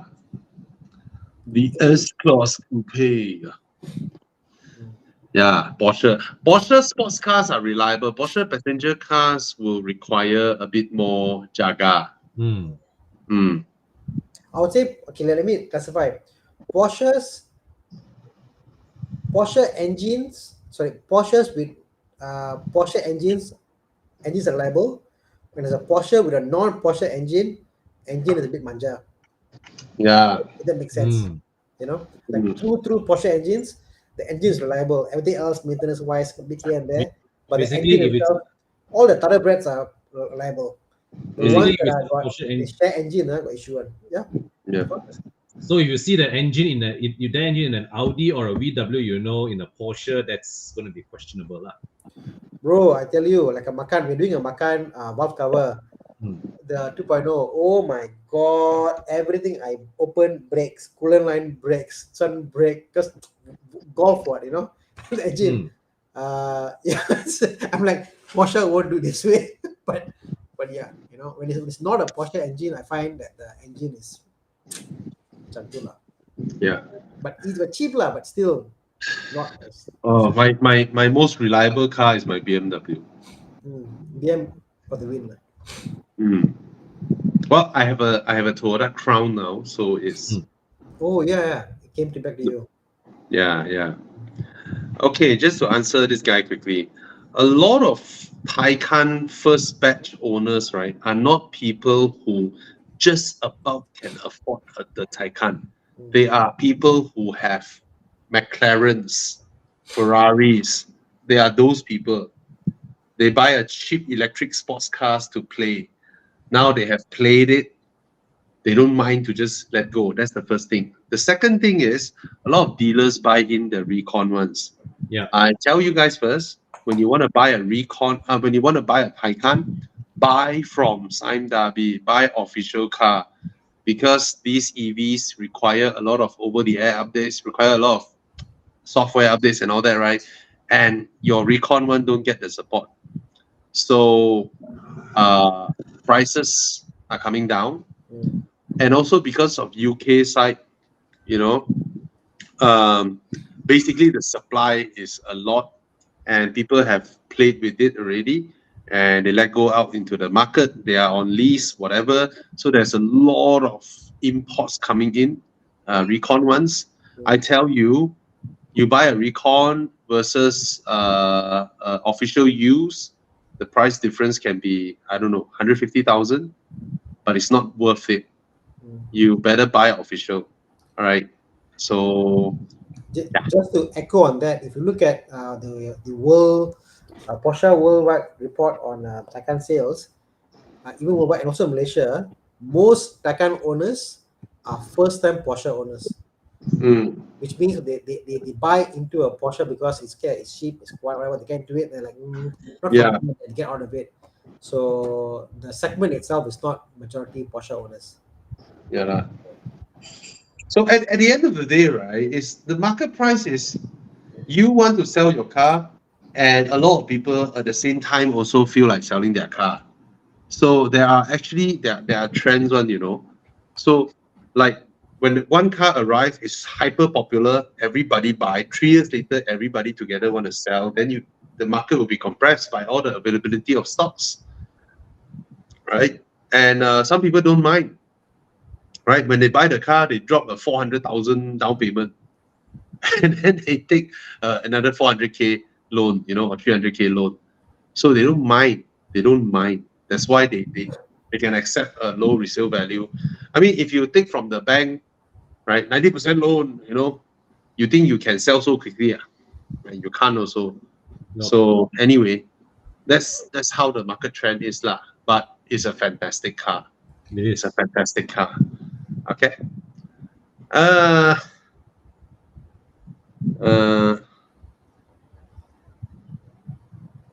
What else? Wow. Oh, this one. I think both are okay lah. One is more exciting, gila. Another also, I will go for the M4 lah. I think all three of us will go for. I don't know, convertible, con. In this case, I'll go an M4. M4 is much easier to live with than a CLA 45. Yeah. Hey, con modern day CLA 45 is comfortable. It's not like last time. But no comparison to M4 lah. Cannot compare with M4 lah, yeah. The way the car is tuned, suspension setup, ride comfort. It's 2 liter 4 cylinders versus 3 liter 6 cylinder, man. At the end If of I the drive day, an M4, I see a CLA 45 coming, I will signal and let him pass off. I can't. I will also, me too. I can't challenge him, lor. No, but CLA confirm faster one. Confirm faster. Yeah. I think I'll get bored with the CLA faster than the M4. That's all. Yeah. Yeah, definitely. Okay. Seeking maintenance question or Motor 5. Motor 5. I'll stay back with what my conclusion when I reviewed the car. Exterior looks like a 300K car. Interior looks like a 200K car. The drive feels like a 100K car. Yeah. Yeah, and the price is 100K. So there's no surprise there. Don't, because of its looks, then you go and corner at the same speed with a Macan. Don't, right? It is still a 100K car underpinning. And you know, China cars is mostly for style and comfort and space and for city driving. They don't really have B roads over there, right? They don't make their cars to carve the corner on a B road. So it's just tidy and comfortable drive. It's definitely worth the price. I was shocked the other day that Cherry told me 2023 they delivered 4,000 plus Omoda 5s. I was genuinely shocked. I didn't know so many people buy it. All right, so it's definitely value for money lah. For 100K, this is the looks you get. This is the kind of interior you get. The kind of space you get. Yeah, cannot complain it. The Yeah, I interior cannot complain. looks nice until you press it and you find okay lah, the quality isn't a 300K kind of quality, but it's okay. It's not.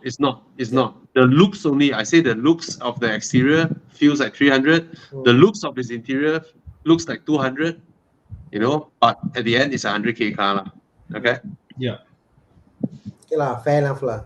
But full marks of effort. Full marks of effort, man. handsome way the car. Mm. Yeah. Okay. My Suzuki Swift is near 200,000 kilometers. What should I do? Why would you want to overhaul an engine swap if your car don't have any issues? Just change the engine oil and continue use it. Yeah.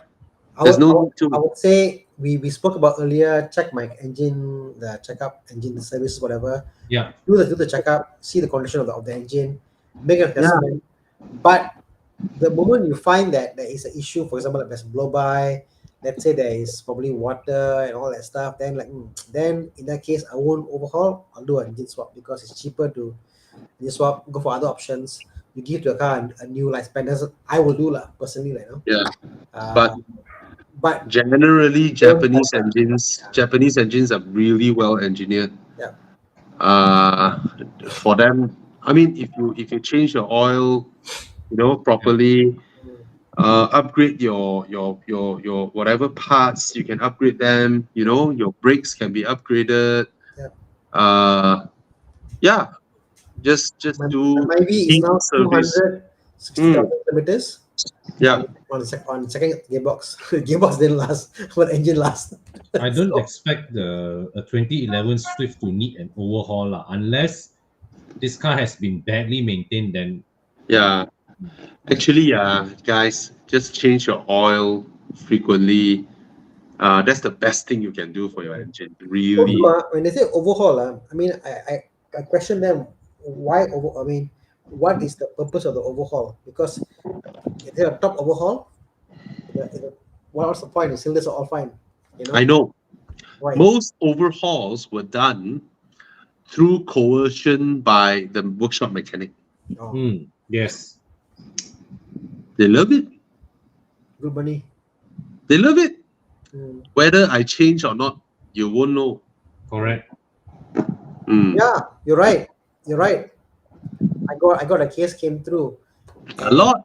They said a lot. They said change. I said no, not change. It's not. A lot. Lot. Last time when I visited workshops that I don't really trust, or I begin to don't trust them, I always request them to wash my old parts and pack it back for me. I say I want to use it in my office as a paperweight. Yeah. If I don't trust them. So I'm glad I don't have to collect old parts anymore. Yeah. A lot out there. A lot. Davis asking question. If going for TV, why people getting the Taycan? No one considering Audi e-tron. I think e-tron had a good sale record, isn't it? The numbers are quite healthy. Could be healthier. The e-tron GT is actually slightly softer sprung than the Taycan. It's more comfortable than the Taycan.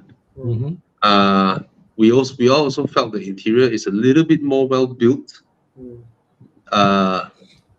And that's it. The Taycan looks more feminine. The e-tron is super manly. But at the end of the day, it's a Porsche. For a lot of people, stepping into a Porsche, it's like you have the two watches cost the same price. One is a Rolex, one is an Omega. You know the Omega is great, right?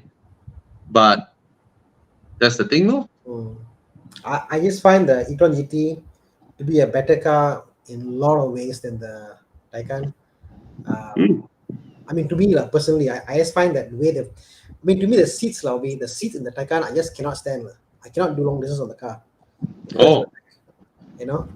I did about 100 plus kilometers on the other car with the Shell Challenge. It was not easy. As a driver, it's fine. As a passenger, it was difficult. Rear seat, even worse. e-tron GT was comfortable. Suspension also, e-tron GT is fantastic. Taycan, I just cannot jive with the car. And then I think e-tron GT, you get the bench seat, is it or no? It's not bench but it's not a bucket seat. Okay. So overall, for me as a father, family man, e-tron GT to me is a much more accomplished car than Taycan. Taycan is good for weekends here and there, But I found some ergonomic flaws. The wireless charger, I can never slot my Samsung there. Mm. And then once you put the phone straight, then you cannot close the center armrest lid. I'm like, I mean, all these cars, the Taycan is worse lah. Taycan got nothing. yeah. So But very interestingly, both cars are built in different factories. really, yeah. Wow. Totally different factories. The e-tron is built together with the R8 and the Gallardo, the Huracan. Mm. Very funny when we visited the plant, right? The Audi people is like, okay, as you all can see in the plant, I hope you all won't take pictures on the left side.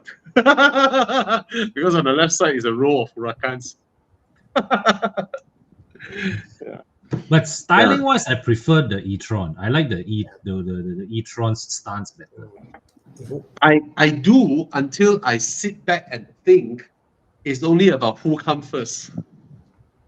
If the e-tron came first, everybody saw the e-tron already, then the Taycan came later. Okay, I see your point. if the batch wasn't there, with these two cars, and could be either way, one could be a Porsche, could be an Audi, which is the car that you feel more? I mean, true. I really think the e-tron is more manly. Yeah, that's my thoughts. The Taycan was designed to be more neutral, more unisex. You know, the Taycan was specifically designed to be more unisex to appeal to women as well. The e-tron is like full testosterone. It appeals to men. But that being said, you know, I was stopped by a fan at BSC, a young Malay lady. She was like, "Are you Bobby?" I said, "Oh yeah. I watched your video and I bought the car." "Oh, what car was it?" "The e-tron GT RS." Wow. RS about. I was like, "Congrats." He was like, yeah, I love the car. I was like, whoa, okay. Yeah. At that moment, I feel poor. Yeah. Why no one talking about the R8? R8 is old news, law. R8, R8 discontinued already, and the second gen R8 is not well loved because it's like a copy of the original R8, you know. Even though it's great, but they don't dare to venture beyond So Anyway, it's hard to convince someone to buy an Audi over a Porsche. The only reason for people to buy the e-tron GT is to be different, because there are so many Taycans out there. There's so many Taycans out there. People barely bat an eyelid anymore, you know, when they see a Taycan. Or 911 for that matter. Right? Porsches are everywhere. But when you drive an e-tron GT, it's a whoa. And it's cheaper. William Look, hey guys, daily drive below 10 kilometers, 10 km below. New Myvi or used 21. That's too short a distance to suffer that kind of Grab. No lah, he wants a car. Less than 10 km. New Myvi or used 21. It's so low, I would say buy an old car, like a Swift. Yeah, exactly. Yeah. You're not putting enough miles in the car to hurt the car enough. Agreed. Buy an old car. You know? So I do agree, because you use the car such a short distance. And if you buy a new Myvi, yes, even though the resale value is strong, it will still depreciate. Used Yaris also will depreciate. And why don't you just get yourself a Suzuki Swift? And then you drop in some Android 10-inch screen, watch YouTube while you're driving. You know what? 10 km per day, it takes you at least 3 years to reach 10,000 km to service the car. So yeah, you know, not enough. 10 km per day. What should you buy? Okay lah. I mean, if this is the two that you are looking at, I mean, go ahead or either way lah. But we will spend less lah. For us, we will spend Just a roundabout car, we will spend 30-something thousand, 20-30,000. You drive. 5 years later, you sell, it's still 20-30,000. Yeah. Right? Why not? Mm. Yeah, lor, no need to spend up to 50, Yeah. 60K. No need lah. 10 km, I think that even the car, 10 km is a 5 km one way. Even the car won't warm up enough when you arrive there. Okay lah, Japanese car. It's a Japanese car. If I know a car has gone through, it goes through this kind of usage, I'll be very cautious buying it. Yeah. Because your usage is too short, you don't even have time to warm up before you reach the destination. Okay, can we do some rapid questions? Tishan has a question for us. 2010 Accord 2.0 or 2012 Inspira 2.0? Any other option? Donut CVT, one something spacious, and sporty handling. Currently driving a Latio 1.6. Latio, I don't know the car. 25K cash. He wants a larger car. He's driving a Latio and he wants a larger car. How about a BMW E90? Okay, it's not spacious, but it's sporty handling. Yeah. It's not CVT. Yeah. Mhm. And it's the same year But as these two. actually, you're right. It's the same year. Yeah. Just get the 6-cylinder models. You look hard enough, you can get one. Maybe slightly above 25, but you can get. No, I think it's about there. But it's a cash buy. It's a cash buy. Oh yeah. Can we find him? We don't want to waste his cash. It's a cash buy. Anything that he can buy in and then 1,000 km a month. Why do you need a big car, Tishan, if it's only 1,000 km? Why a big car? Yeah, lor. A big car means you are taking people going around. I think he wants an upgrade. Upgrade from what he's driving now. He's driving a Latio, and then he wants an upgrade.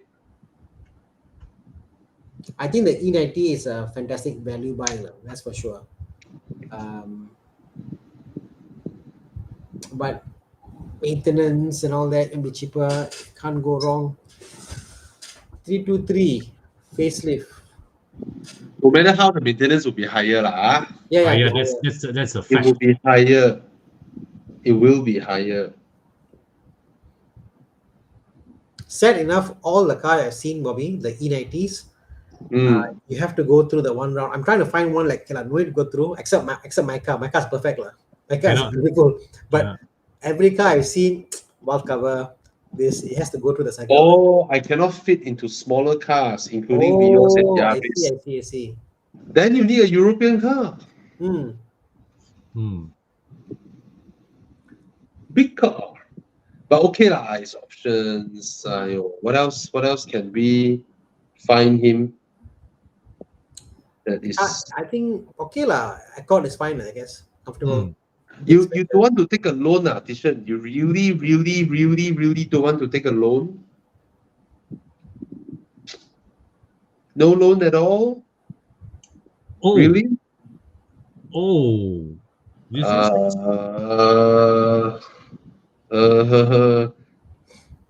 Tishan, it's spacious. do you really don't want to take a loan? Tishan, can you reply us? Yeah.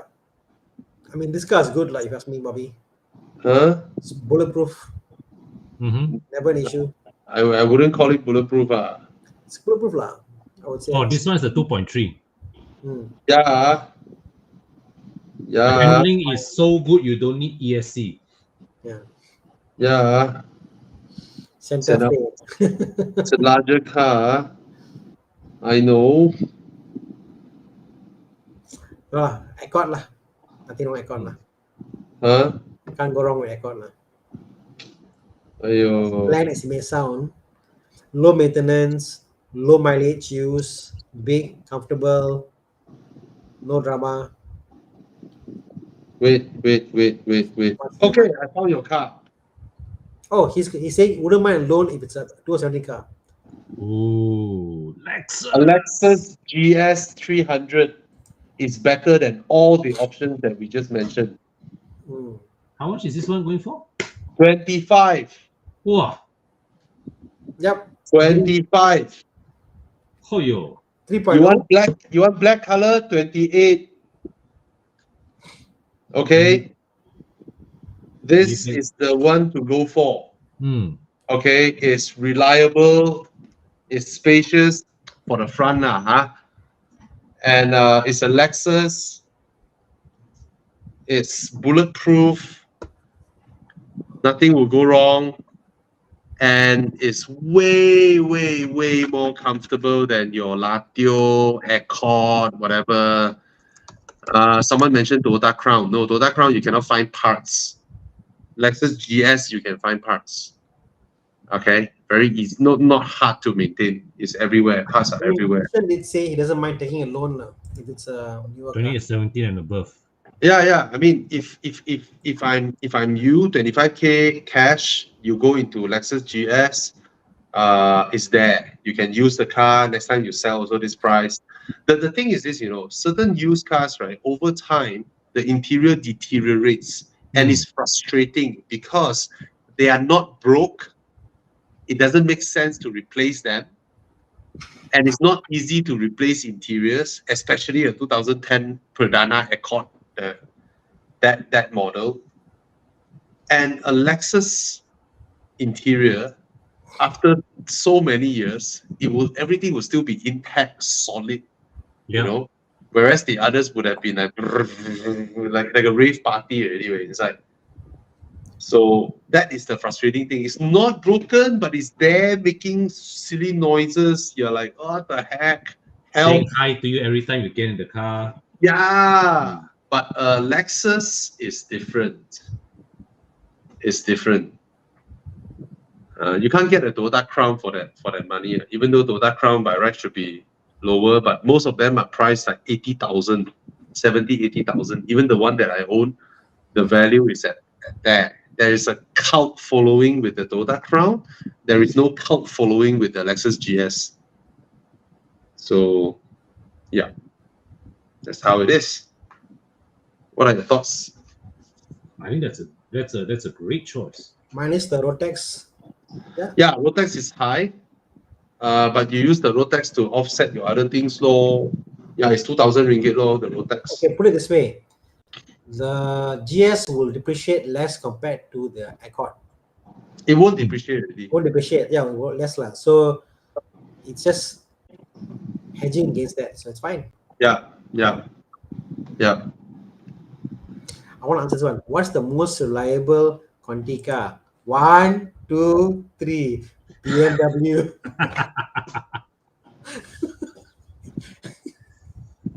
Yeah. Easily. Cannot argue. Question about Swift and Mini Cooper. I think it's larger. It has a larger interior. Yeah. Yeah. The front, I think the front line. Okay. W205, C63, wow, MT92 for weekend car. Which one is more high maintenance in general? One, you are asking the wrong question for a weekend car. Why? I mean, high maintenance. Yeah. One is a bigger engine lah. So You are already looking at this price bracket, right? I believe maintenance is not an issue for you. You should go with the car that you like. Comment on the M90, on the M3 lah. Every few years you do the Conrod take stuff, whatever. That's a known issue, ma. That is yeah. But other than that, it's a kind of a known factor, But I don't think the M3 will cost more to maintain than the C63. I think it won't. It won't. It won't. There are infinitely more M3s around. Yeah, correct. And I think generally the M3 should be lower maintenance lah. Yeah. Just take the Conrod bearing as a preventive maintenance. But please buy the 63, please. Hey, wait. This is the 205 4-liter V8. Yeah. Okay lah, this one. I thought my mind is going through the W204 6.2. Okay. Given the option, I'll go for the Mercedes. I don't know why, but I think I'll go for Mercedes lah. Me too. I'll go Mercedes. This is like Mercedes lah. My heart is to Mercedes now. It's a proper the engine. Mercedes feels more M here. Yeah. Yeah. This is the M that you buy to show the sound and not for driving characteristics to me lah. To me, driving characteristics wise, I prefer E46. Yeah. The C63 it has that I believe has more sense of occasion in this. You can't beat Mercedes AMG for drama. How I wish I can afford. Sorry, I take back when I say there's more E92 M3 just now because I thought it's the 6.2 W204. So it's the 4-liter V8. There's a lot out there. I think the 4-liter V8 will cost more to maintain than the E92. But my bigger question I will ask you is, which car makes your soul stir more rather than which car costs less to maintain? I think it's not crazy. It's not crazy. Okay, if it's the 6.2, 100% it will cost more. But it's the 4-liter V8. I mean, Mercedes 4-liter V8, pretty robust. Yeah. But Bobby, you look at it this way, right? How different would a 6.2 be to maintain versus the 4.0 V8, given both are NAs? It's just different capacity only lah. No, the maintenance lah, you pay more for lubricant, coolant, Okay, road tax, more. Oh Back wait, there, sorry, the 6.2 could be on dry some lubrication. So it's a supercar level already.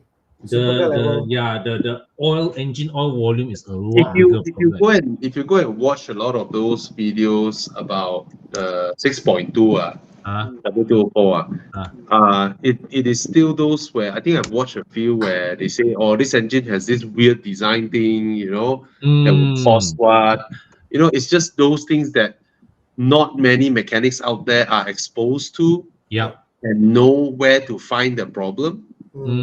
That's the thing.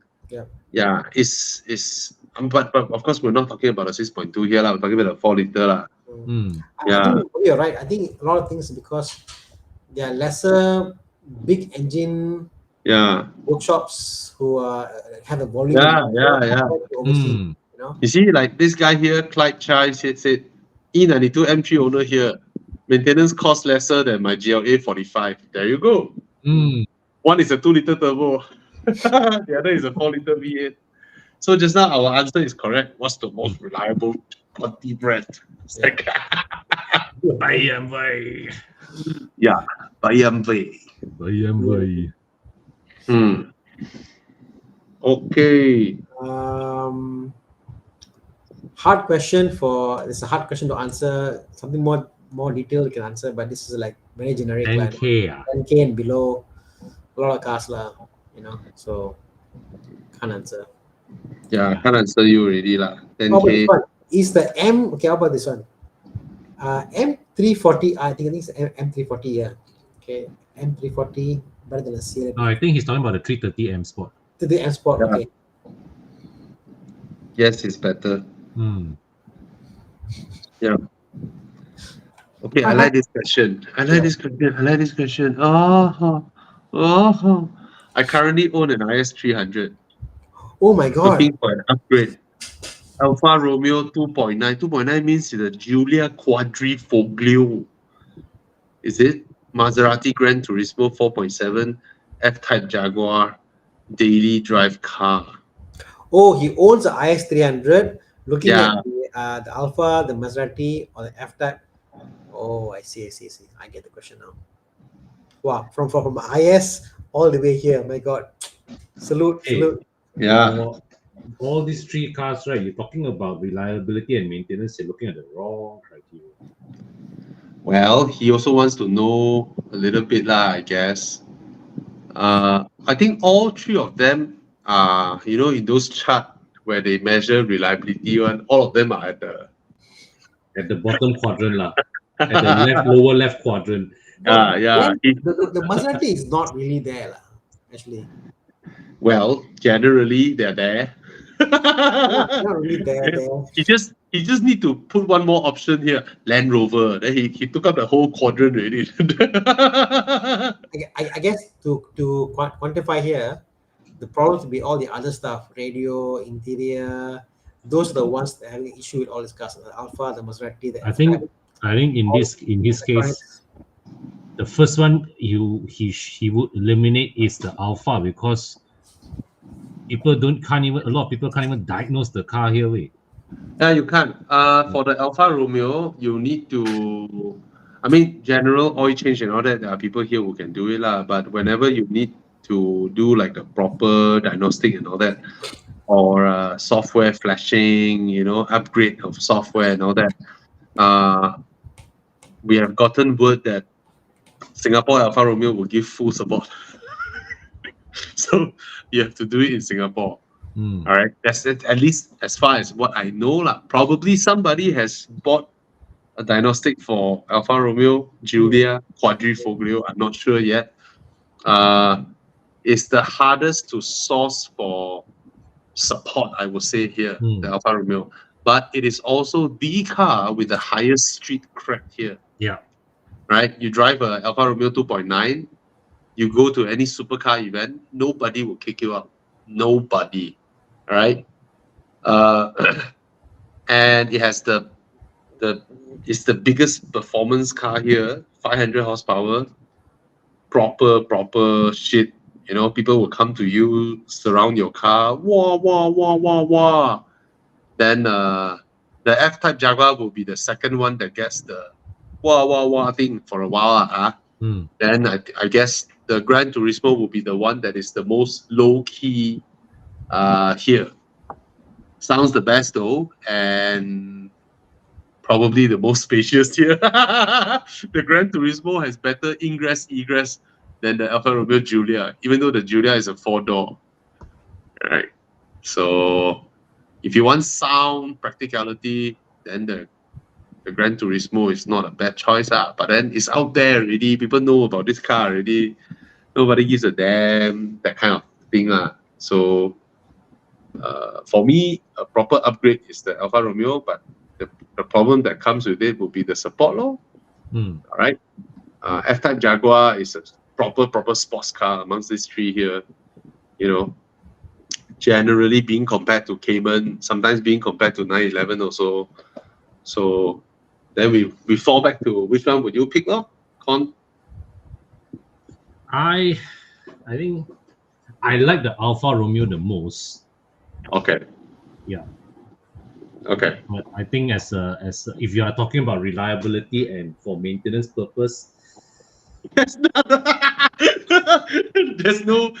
BMW or Lexus here amongst the choices. I think between these three, I will go with the Maserati lah. Okay. At least it's a V8. If it's for me, it's a Maserati. For someone else, something simple, whatever, no issue, whatever, I'll go for the Jaguar.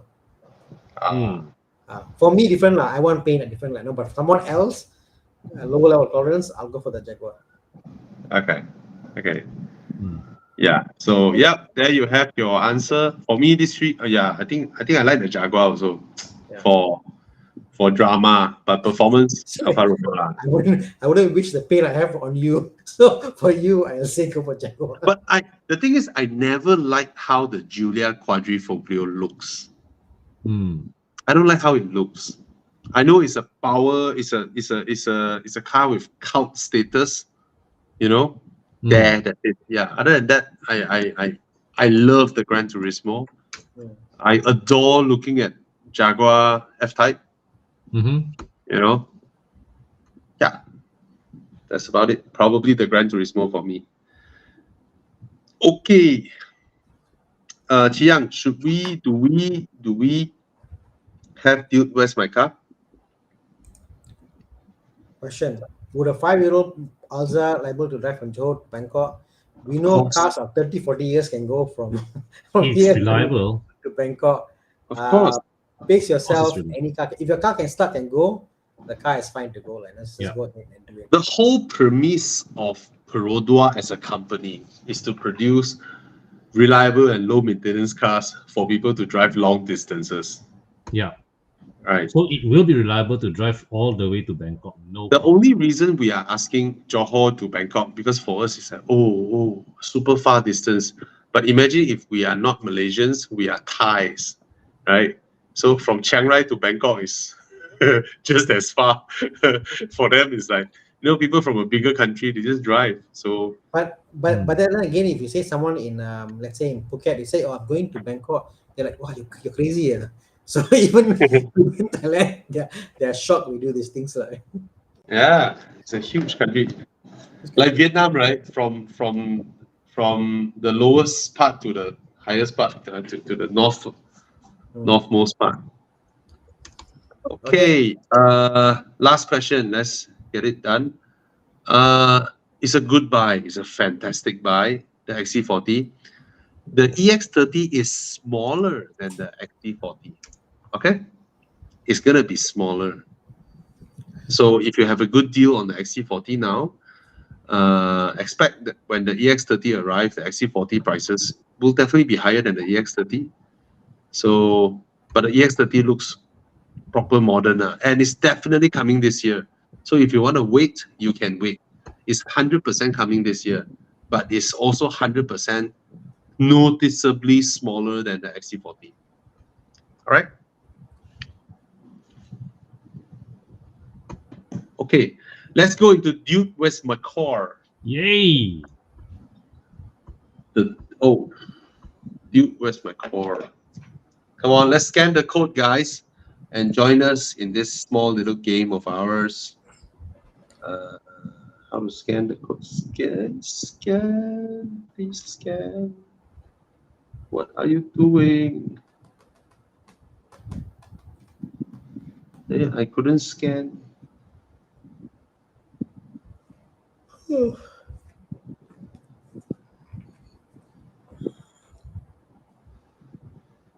Okay, scan. Okay, come, let's start. Round one. Which one would you pick? Guys, only 33 people scan. We have 200 people watching.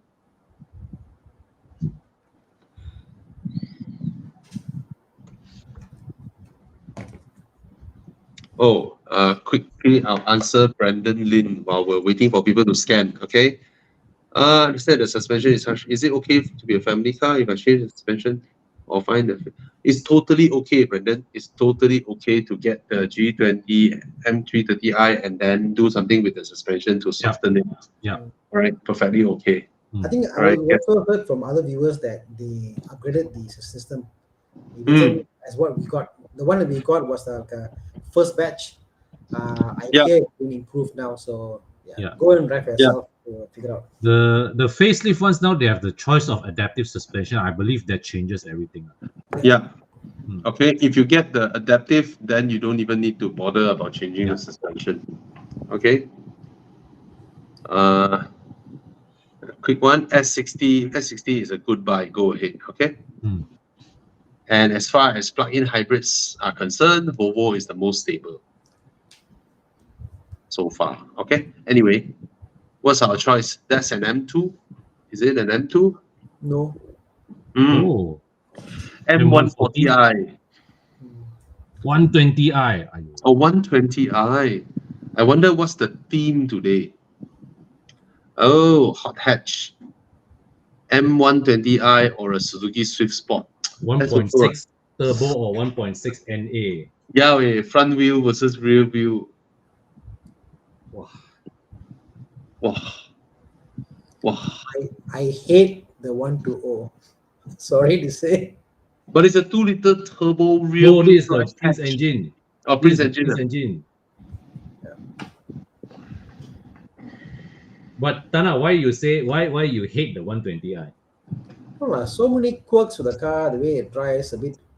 I mean, I love obviously the 140 that Alex says that's fantastic, but I just don't know, just the way it drives is clumsy. The power, the drivetrain, everything about the car is just something off, I just don't get it. It's not matched well, right? I think that I haven't driven the diesel yet.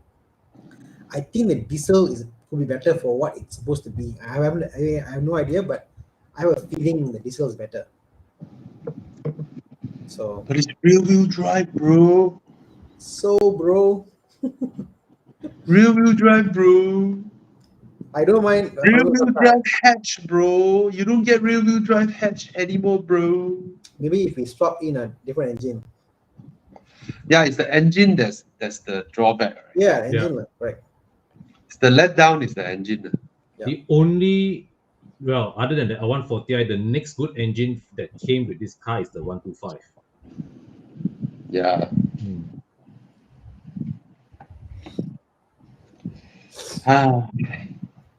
Ah, 68 people have scanned the code. Come on, join us. 200 people watching. The car in the shop, and to no matter what we do with the car just doesn't feel smooth. The engine is just not. Firdaus is correct. This generation Suzuki Swift, right, is badly built. The interior built quality. So balia, the interior. Yeah. I don't hate the exterior, but the interior, Actually, even the current Swift also, the build quality is not far off of Myvi, in my opinion. Yeah, but it's nice. At least the design is nice. Hmm. Yeah. But you know, all that goes away when you drive the car. Oh, which one should we pick? You may be surprised I picked the Swift Sport. The same here. I speak. I love my GS. I love. Me too. I picked the Swift Sport. Yeah. Begrudgingly. If it is the new gen, then straight up, my answer will be easy. Yeah. Okay, next one. AMG. A45 or GLA45, is it the GLA or is it the A? I can't tell. Oh, it's the GLA. I like the GLA. I like the GLA. It's like a little pocket rocket. Yeah, it's a GLA. Okay. I don't like the new GLA. The new GLA, blah.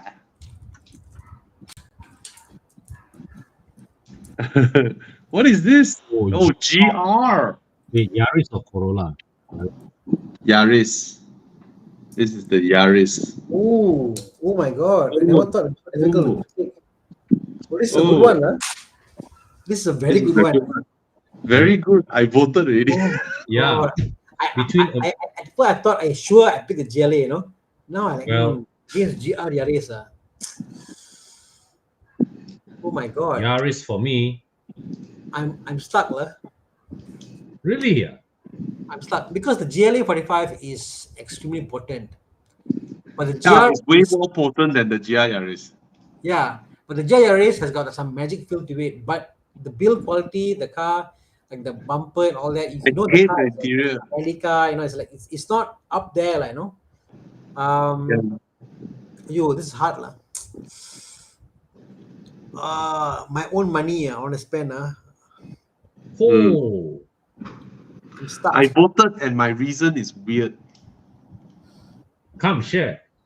I voted for the GR Yaris because I'd rather go with the GR Yaris group for a drive than the 45 group for a drive. I don't want to hang out with the 45 group. Okay. I think for that sole reason of the other owners of GLA 45 and how the cars are modded. Okay, wait, and how the cars are modded, how the cars, the body kit, the canard, whatever. I think GR is a good buy, lah. Thanks for me. That's a good insight. Clyde, the GR Yaris is all-wheel drive too. Nah, even that one not really important for me. So, but the 45 is faster. Yeah, of course. Oh, gila. Straight up gila, the 45. I think even 63 owners are scared of the 45 owners. I think the GLA 45, you get in, immediately you feel I can do a lot of things, then you're like, now what? It's fast, sound, everything is there. But the GR is so Amazing, your GR But is same goes the GR Yaris. You own it for a while and then you're like, okay, what do I do with it next? GR is like you must park the car, drive it only on weekends. Yeah. And like, wow, nice. But I feel like a superhero when I drive that car. I just Yeah. enjoy it so much. It's so enjoyable.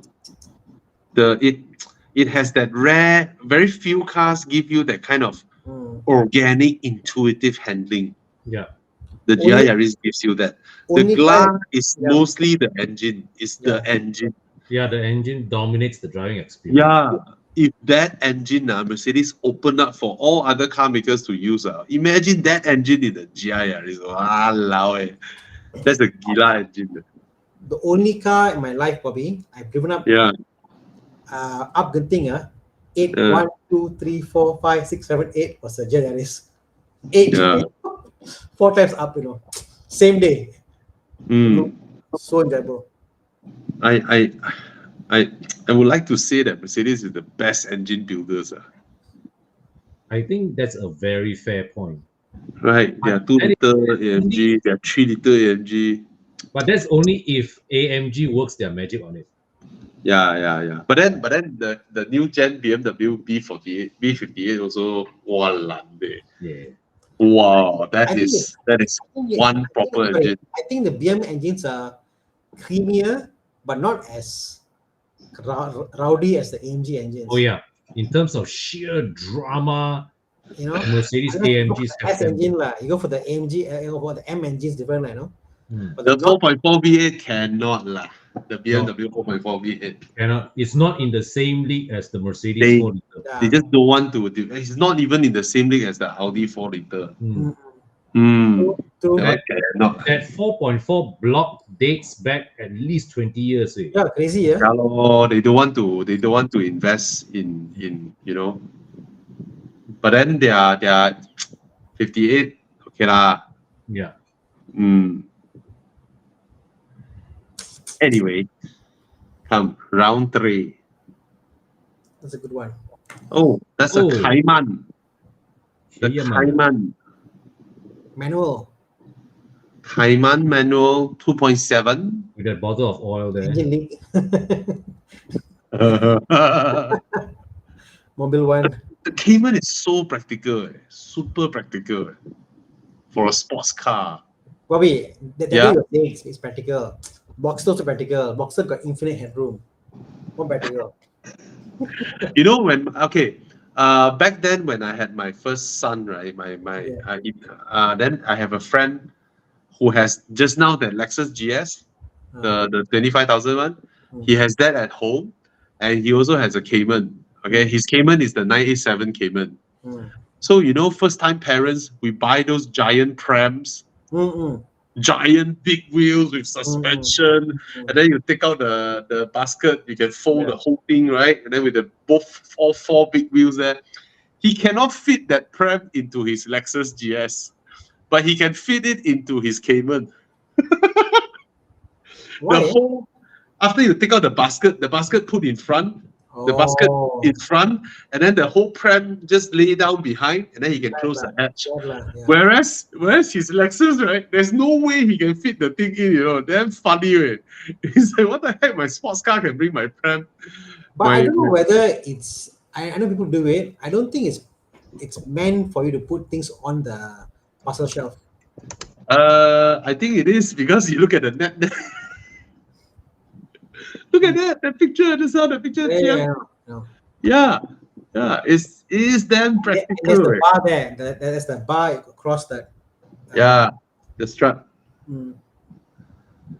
Damn cool. Anyway, okay, what's the next car? Cayman S. 3.4. 3.4.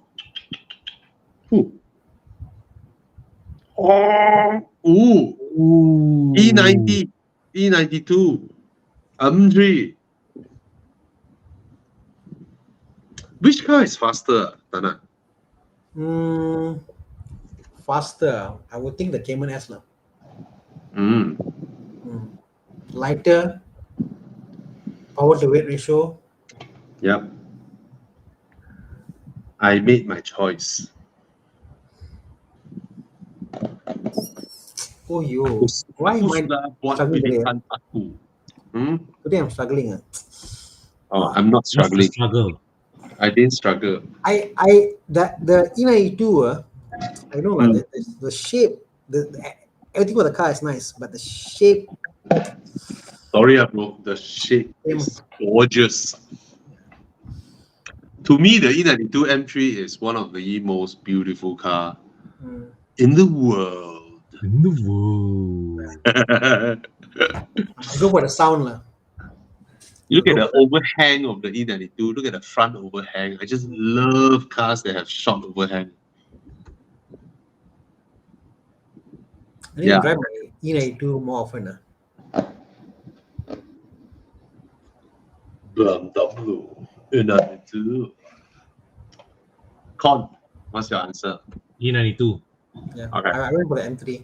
M3. Okay. Okay, good. All of us voted for the M3. Oh. Okay, we lost a few rounds already today. Wow, today we constantly lost. Yeah. We constantly consistently went lose. against the Yeah. So you guys, now you all know our whatever option we suggest, right? You should pick the other one.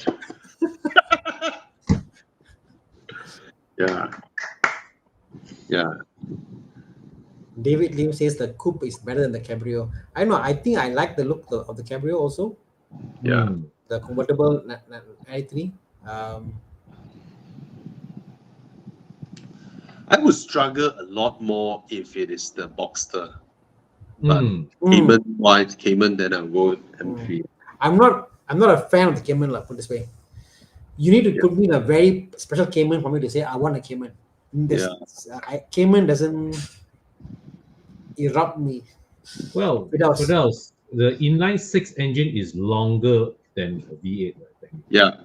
I wanted to answer that, but I also wanted to say that it has nothing to do with it, even though the fact that inline six is longer than the V8, because the E90 platform has lots of six-cylinder inlines as well.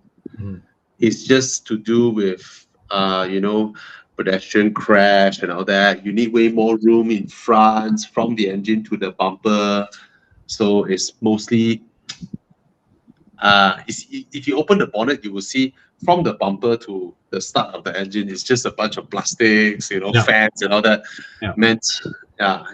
So, V8s are same length as a four-cylinder. Yeah. Inline six is longer, bigger than a V8. All right. Round 4. That's the last round. Oh, it's a Porsche 997 Cabriolet. And it's a .2 with PDK. Versus. Wow. I'll pick this. Wow, damn ugly. Damn ugly. Oh, Speedster. That's the Speedster. Oh, fuck me. That bulge at the back. Sperm wheel.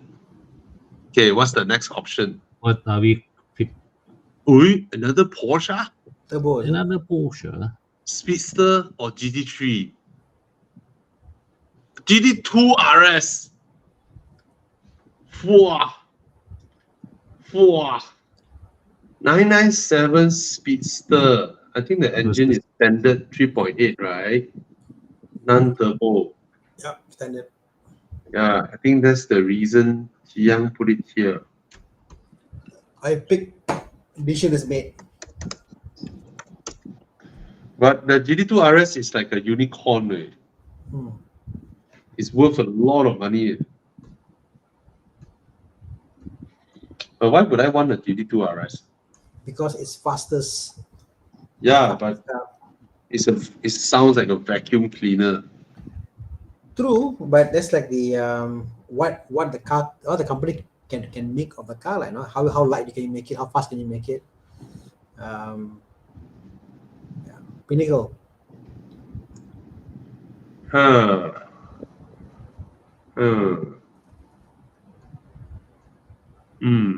Actually, the 997 GT2 RS for that era, 600 horsepower is gila. Gila. I can only imagine how the car feels like. So I'm sure it's crazy. Oh yo, a lot of love for the GT2 RS. Unicorn way. One is a All unicorn. this speedster lah, all that. I'm not such a fan of, Bobby. Unless it's a It's Targa, okay lah, I like no, but speedster all like yeah, come to think of it, Speedster is a scam, scam. right? It's actually a cabrio. I mean, if it's the 991 generation, at least you get the 4-liter engine in it, Yes. right? Which is like 500 horsepower GT3 engine. For the 997 Speedster, it's just only 356. Yeah, so what? Maybe there's a reason why. Will be interesting to hear Thomas's perspective on this.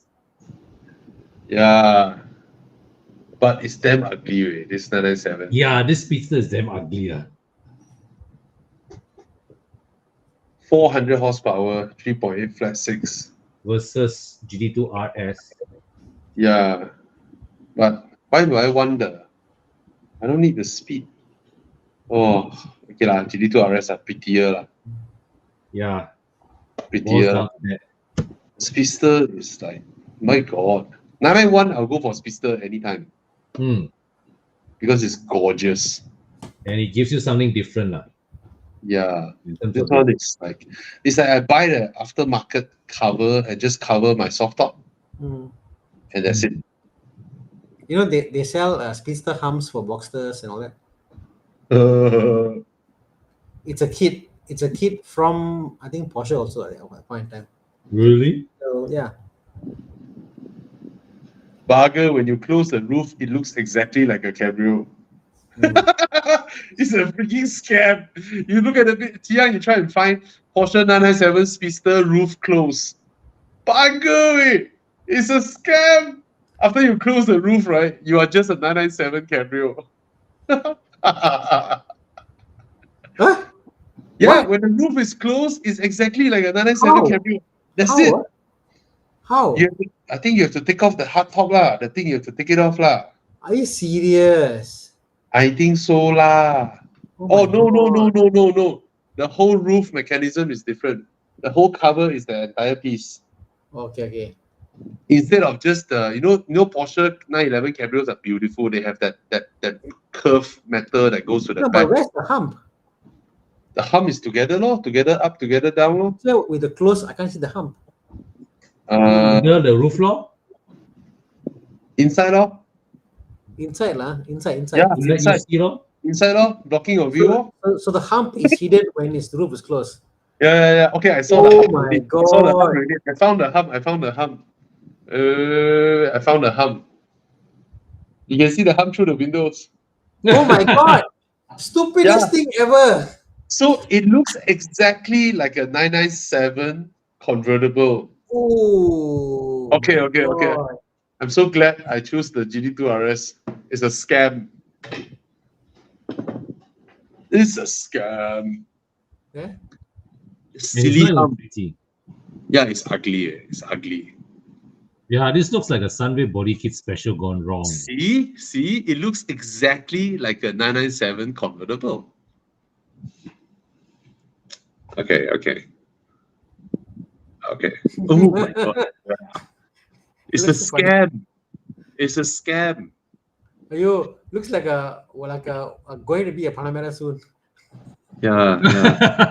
Looks like it's going to spawn into a Panamera, right? You know, I love 911s when you open and close the roof, right? That roll, that hook opens up like that, like a giant spoiler. Just that piece of metal.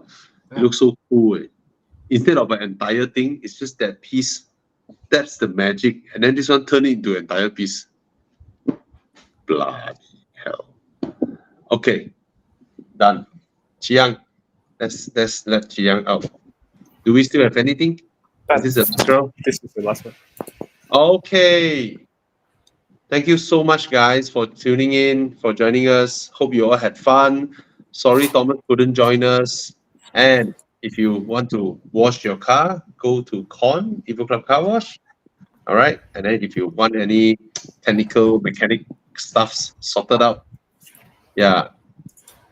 Chiang, do you need anything sorted out with If your you need car? to TPI It's car, already, it's in the workshop. already at plus performance. Okay, okay.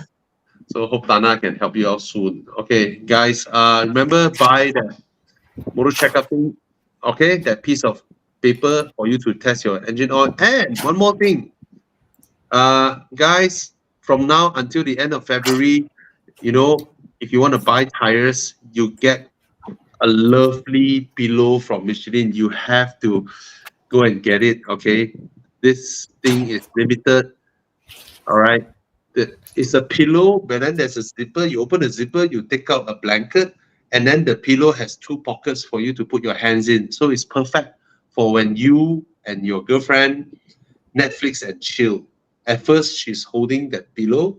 After that, you take out the blanket, you can put it on the floor. So, so you can use it. All right, okay. And for Michelin and BF Goodrich tires, if you buy from, only when you buy from Tire Plus, you get road hazard warranty. Take note of that, guys. You get road hazard warranty only when you buy from Tire Plus. Even if you go to Michelin branded tire stores, you don't get road hazard warranty. It's only at Tire Plus. Okay. And of course, Tire Plus can help you with your engine oil check, can help you change your spark plugs, your brake pads, all that stuff. Okay. They are not just a tire shop. All right. So before you travel back to your hometown for the CNY holidays, go get your car inspected at Tire Plus. And when you buy tires, remember you will get the road hazard warranty. I kena before. I bought PSS 2,300 ringgit each on my Subaru, and then my workshop drove my car and boom, hit a pothole and blew one tire 1 month, just within 1 month. Okay, and it cost 2,300 per piece. And then he called me and said, sorry, I blew your tire, but can we share half? Because it's super expensive. So I was like, okay lah. Because I sent there to do like a 500-600 ringgit job. For him to pay 2,000 ringgit to replace my tire, for him to offer half, I'm grateful already lah. Huh? So if you have road hazard warranty, you can claim 1-to-1 exchange. All right, and yeah, that's it. Thank you so much for following us and watching our live show. Do share and ask more people to come and watch. All right, see you on the next Monday. See you guys. See you next week. Bye.